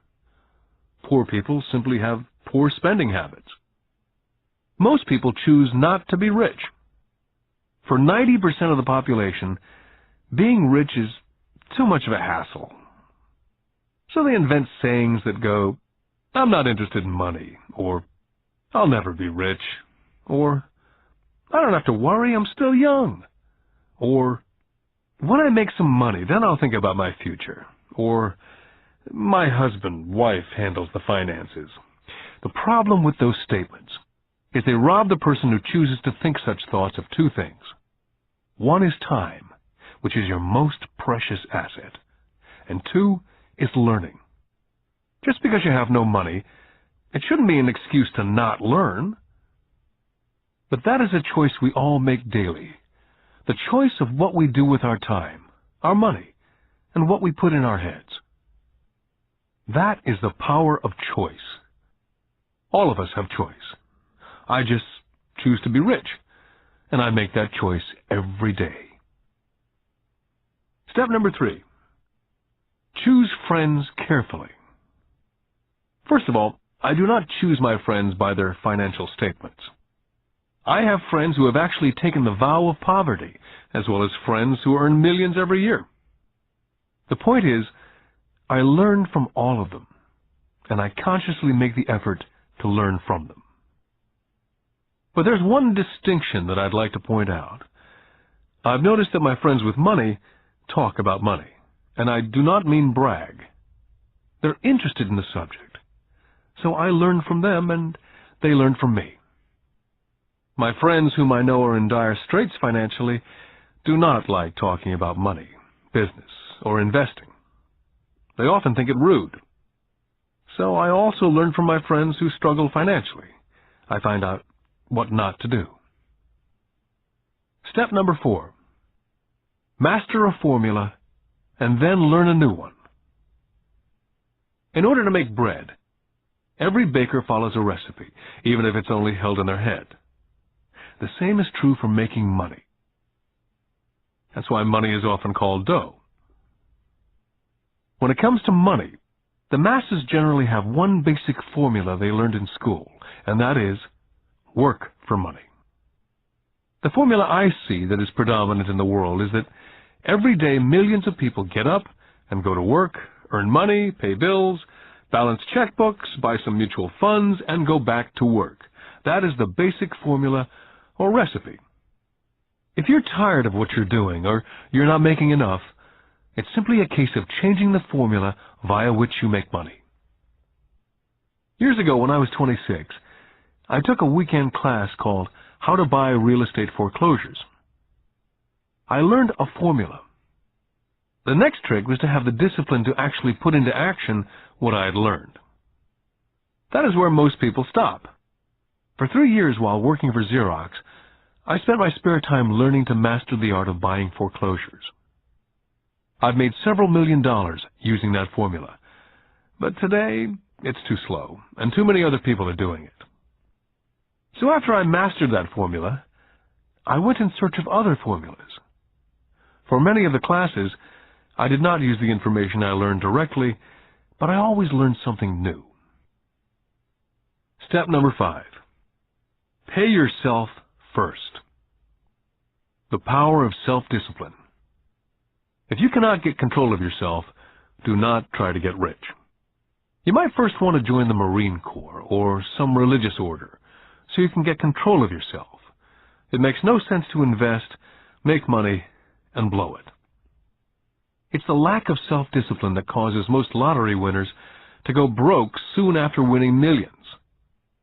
It's the lack of self-discipline that causes people who get a raise to immediately go out and buy a new car or take a cruise. It's difficult to say which of the 10 steps is the most important, but of all the steps, this step is probably the most difficult to master if it's not already a part of your makeup. I would venture to say that it's the lack of personal self-discipline that is the number one delineating factor between the rich, poor, and middle class. I do not take the saying, pay yourself first, lightly. The Richest Man in Babylon by George Clason is where the statement, pay yourself first, comes from. Millions of copies have been sold. But while millions of people freely repeat that powerful statement, few follow the advice. For those who do follow it, their financial statement, income statement, and balance sheet shows income flowing into assets and assets supplying income. Each month, these people allocate money to their asset column before they pay their monthly expenses. Although millions of people have read Clason's book and understand the words pay yourself first, in reality they pay themselves last. Now I can hear the howls from those of you who sincerely believe in paying your bills first. And I can hear all the responsible people who pay their bills on time. I'm not saying be irresponsible and not pay your bills. All I'm saying is do what the program says, which is pay yourself first. The reason I don't have high credit card debt and doodad debt is because I want to pay myself first. Although I pay my bills last, I am financially astute enough to not get into a tough financial situation. To ensure paying yourself first, don't get into large debt positions that you have to pay for. Keep your expenses low. Build up assets first. Then, buy the big house or a nice car. Being stuck in the rat race is not intelligent. And when you come up short, let the pressure build and don't dip into your savings or investments. Use the pressure to inspire your financial genius to come up with new ways of making more money and then pay your bills. you will have increased your ability to make more money as well as your financial intelligence. Step number 6. Pay your brokers well. I often see people posting a sign in front of their house that says, "For sale by owner." Or I see on TV today many people claiming to be discount brokers. My rich dad taught me to take the opposite tack. He believed in paying professionals well, and I have adopted that policy also. Today I have expensive attorneys, accountants, real estate brokers, and stockbrokers. Why? Because if, and I do mean if, the people are professionals, their services should make you money. And the more money they make, the more money I make. We live in an information age. Information is priceless. A good broker should provide you with information as well as take the time to educate you as to its meaning. Step number 7. Be an Indian giver. This is the power of getting something for nothing. When the first white settlers came to America, they were taken aback by a cultural practice some American Indians had. For example, if a settler was cold, the Indian would give the person a blanket. Mistaking it for a gift, the settler was often offended when the Indian asked for it back. The Indians also got upset when they realized the settlers did not want to give it back. That is where the term Indian giver came from. A simple cultural misunderstanding. In the world of the asset column, being an Indian giver is vital to wealth. The sophisticated investor's first question is, how fast do I get my money back? They also want to know what they get for free, also called a piece of the action. That is why the ROI, or return of and on investment, is so important. Frequently, my broker will call me and recommend I move a sizable amount of money into the stock of a company that he feels is just about to make a move that will add value to the stock, like announcing a new product. I will move my money in for a week to a month while the stock moves up. Then I pull my initial dollar amount out and stop worrying about the fluctuations of the market because my initial money is back and ready to work on another asset. So my money goes in and then it comes out, and I own an asset that was technically free. Step number 8. Assets buy luxuries. As I said in the section, pay yourself first. If a person cannot master the power of self-discipline, it's best not to try to get rich. For while the process of developing cash flow from an asset column in theory is easy, it's the mental fortitude of directing money that's hard. Due to external temptations, it's much easier in today's consumer world to simply blow it out of the expense column. Because of weak mental fortitude, that money flows into the paths of least resistance. That is the cause of poverty and financial struggle. I love my luxuries as much as anyone else. The difference is, some people buy their luxuries on credit. It's the keep up with the Joneses trap. I use the income from my assets to buy my luxuries. When I wanted to buy a Porsche, the easy road would have been to call my banker and get a loan. Instead of choosing to focus in the liability column, I chose to focus in the asset column. As a habit, I use my desire to consume to inspire and motivate my financial genius to invest. Too often today, we focus on borrowing money to get the things we want, instead of focusing on creating money. One is easier in the short term, but harder in the long term. It's a bad habit that we as individuals and as a nation have gotten into. Remember, the easy road often becomes hard, and the hard road often becomes easy. The earlier you can train yourself and those you love to be masters of money, the better. Money is a powerful force. Unfortunately, people use the power of money against them. If your financial intelligence is low, money will run all over you. It will be smarter than you. If money is smarter than you will work for it all your life. Step number 9. The need for heroes. When I was a kid, I greatly admired Willie Mays, Hank Aaron, Yogi Berra. They were my heroes. As a kid playing Little League, I wanted to be just like them. I treasured their baseball cards. I wanted to know everything about them. I knew the stats, the RBI, the ERAs, their batting averages, how much they got paid, and how they came up from the minors. I wanted to know everything because I wanted to be just like them. Every time, as a 9 or 10-year-old kid, when I stepped up to bat or played first base or catcher, it wasn't me. I was Yogi or Hank. It's one of the most powerful ways we learn that we often lose as adults. We lose our heroes. We lose our naivete. I have new heroes as I grow older. I have golf heroes such as Peter Jacobsen, Fred Couples, and Tiger Woods. I copy their swings and do my best to read everything I can about them. I also have heroes such as Donald Trump, Warren Buffett, Peter Lynch, George Soros, and Jim Rogers.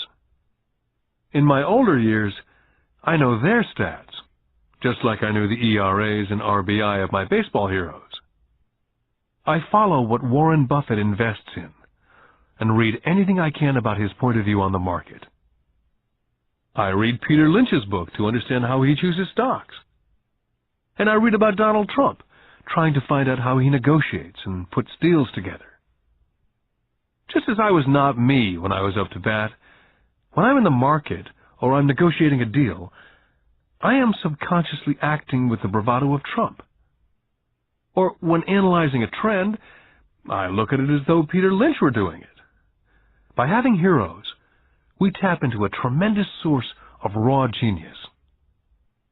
But heroes do more than simply inspire us. Heroes make things look easy.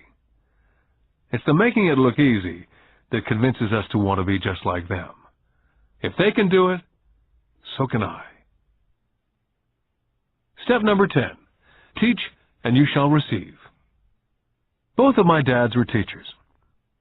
My rich dad taught me a lesson I've carried all my life, and that was the necessity of being charitable or giving. My educated dad gave a lot by the way of time and knowledge, but almost never gave money. As I said, he usually said that he would give when he had some extra money. Of course, there was rarely any extra.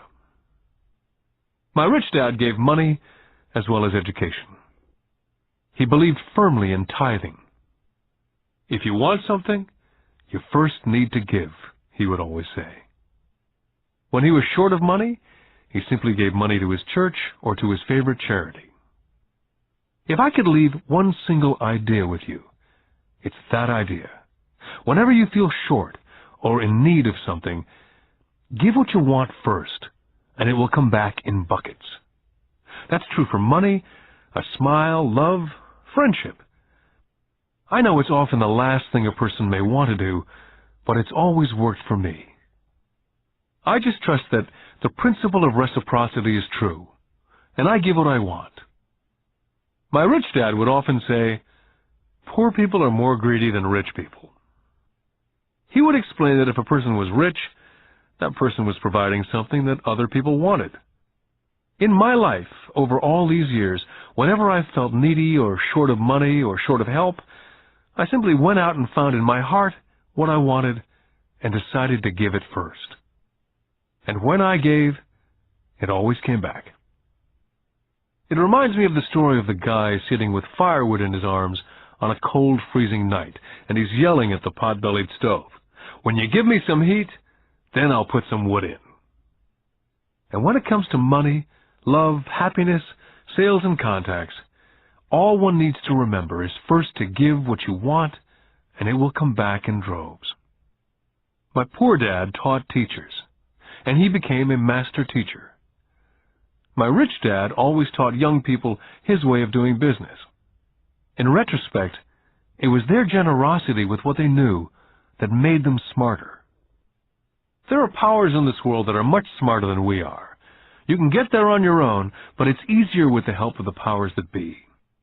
All you need to be is generous with what you have, and the powers will be generous with you. Take action.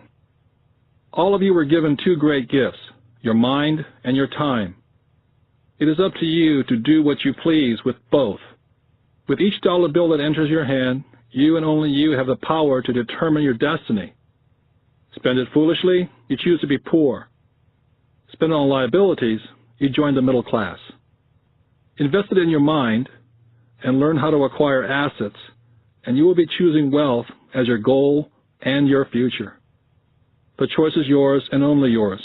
With every day, with every dollar, you decide to be rich, poor, or middle class. Choose to share this knowledge with your children, and you choose to prepare them for the world that awaits. No one else will. You and your children's future will be determined by choices you make today, not tomorrow. This has been a Time Warner Audiobooks production of Rich Dad, Poor Dad, written by Robert Kiyosaki with Sharon L. Lecter, CPA, and read by Stephen Hoy, featuring an introduction by Robert Kiyosaki. Executive producer, Maya Thomas. Produced and directed by John Brunette. Text abridged by John Whitman. Text edited by William Whittington. Production coordinated by Daniel Metcalf. Rich Dad, Poor Dad is also available in paperback from Warner Business Books.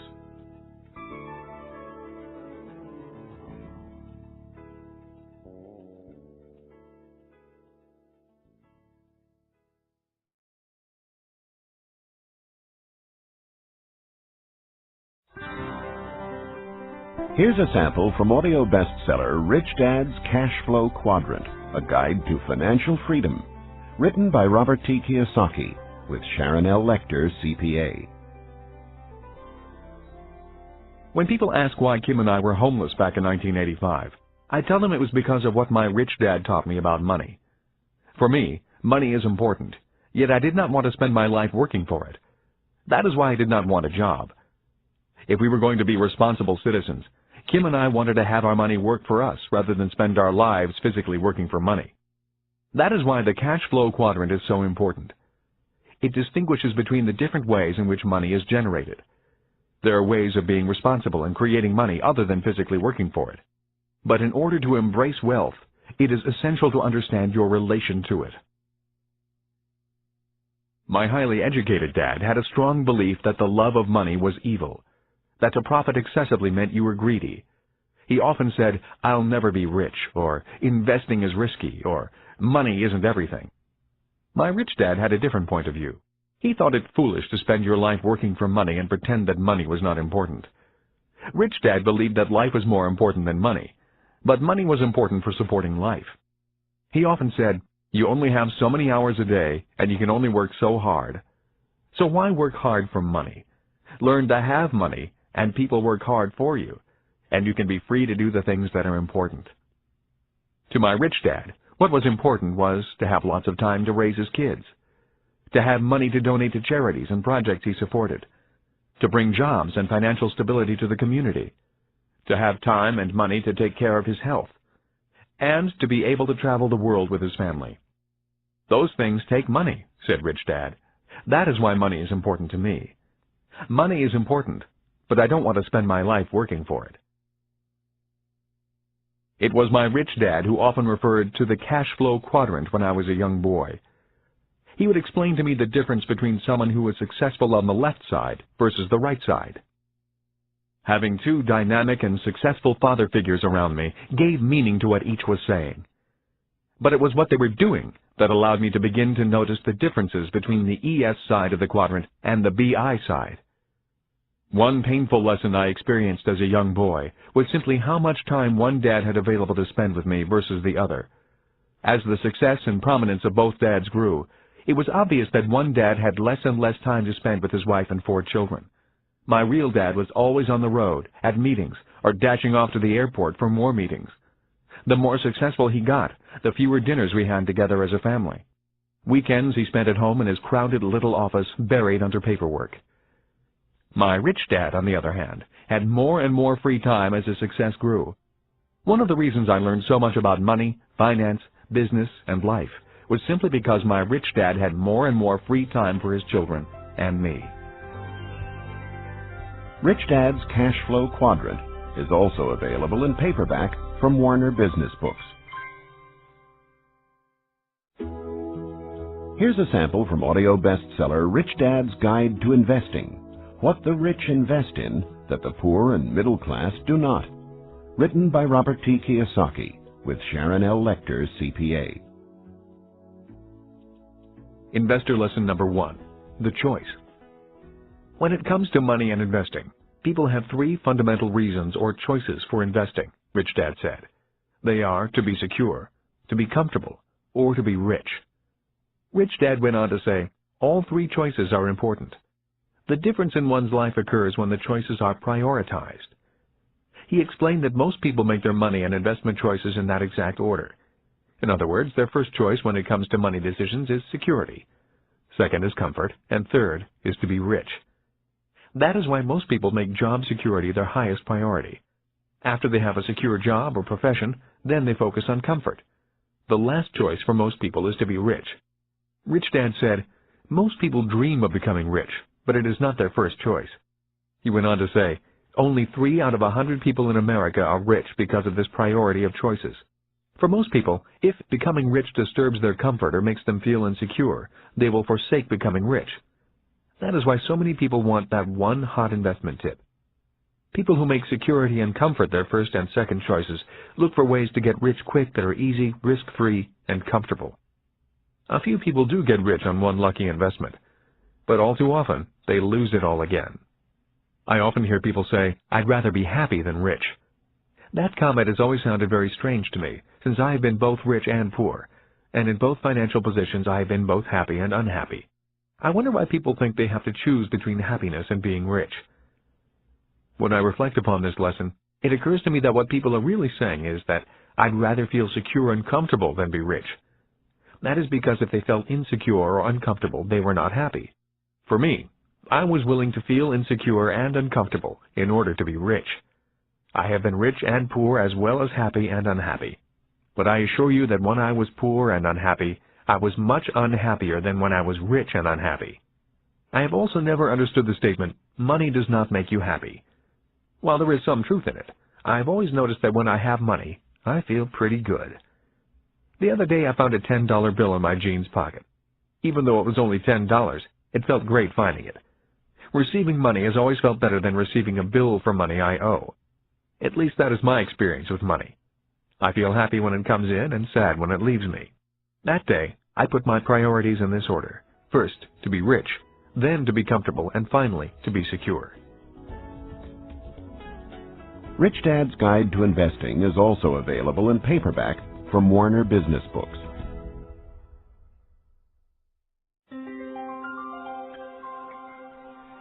Here's a sample from Rich Dad's Rich Kid, Smart Kid, giving your children a financial head start. The latest book from the New York Times best-selling authors Robert T. Kiyosaki and Sharon L. Lecter, CPA. When I was a little boy, my rich dad often said, money is an idea.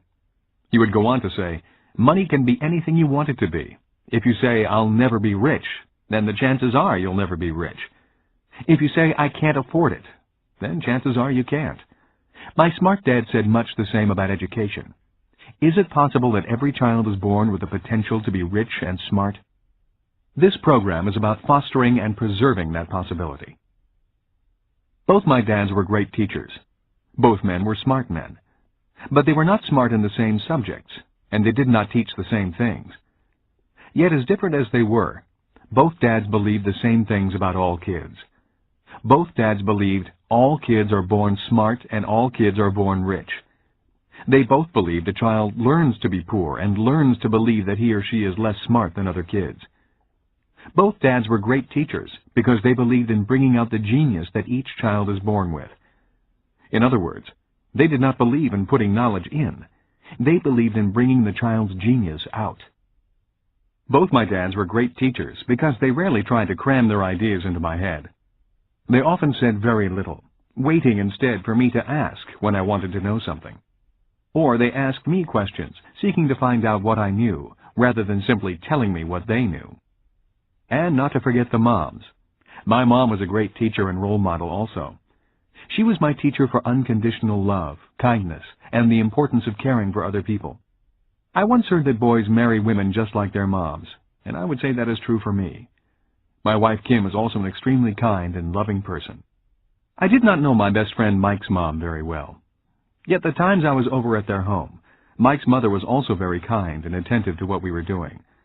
Although a very private person, she was always interested in what Mike and I were learning at school and in the business. I could tell she was a great life partner for Mike's dad. Although I did not know her very well, I learned from her the importance of listening to others, letting others talk, and being respectful of the ideas of others, even if they clash with your ideas. She was a great communicator in a very quiet way. Lessons from my mom and dad. The number of single-parent families I see today concerns me. Having both a mom and a dad as teachers was important in my development. My dad would often say, "True intelligence is knowing what is appropriate rather than what is simply right or wrong." As a 6-year-old boy, I learned from my mom that I needed to be kind and gentle. But when I found myself constantly confronted by bullies at school, I also learned that I could at times be too kind and gentle. I hated being called fatty and Dumbo. Consequently, after talking with my dad, I learned to be strong and to stand up for myself. But there had to be balance. My father told me that many people live in a black and white world or a right and wrong world. Many say, don't push back, and some say, push back. The key to being successful in life is, if you must push back, you need to know exactly how hard to push. When I got pushed or put down, I learned exactly how hard to push back. Knowing exactly how hard to push requires much more intelligence than simply saying, don't push back, or push back. My dad would often say, true intelligence is knowing what is appropriate rather than what is right or wrong. I think today we need to be more intelligent with our strengths and our weaknesses. It used to be when I was a kid and I got angry with another guy at school. We would begin to wrestle, get tired, and then the fight would be over. The worst that happened was an occasional torn shirt or bloody nose. Today, kids get angry, start thinking in the less intelligent right and wrong mode, break out their guns and shoot each other. We may be in the information age, and kids may be more worldly than their parents, but we can all learn to be more intelligent with our information and our emotions. We need to learn from both our mothers and fathers. Because of so much more information, we need to be that much more intelligent. Rich Dad's Rich Kid, Smart Kid is also available in paperback from Warner Business Books.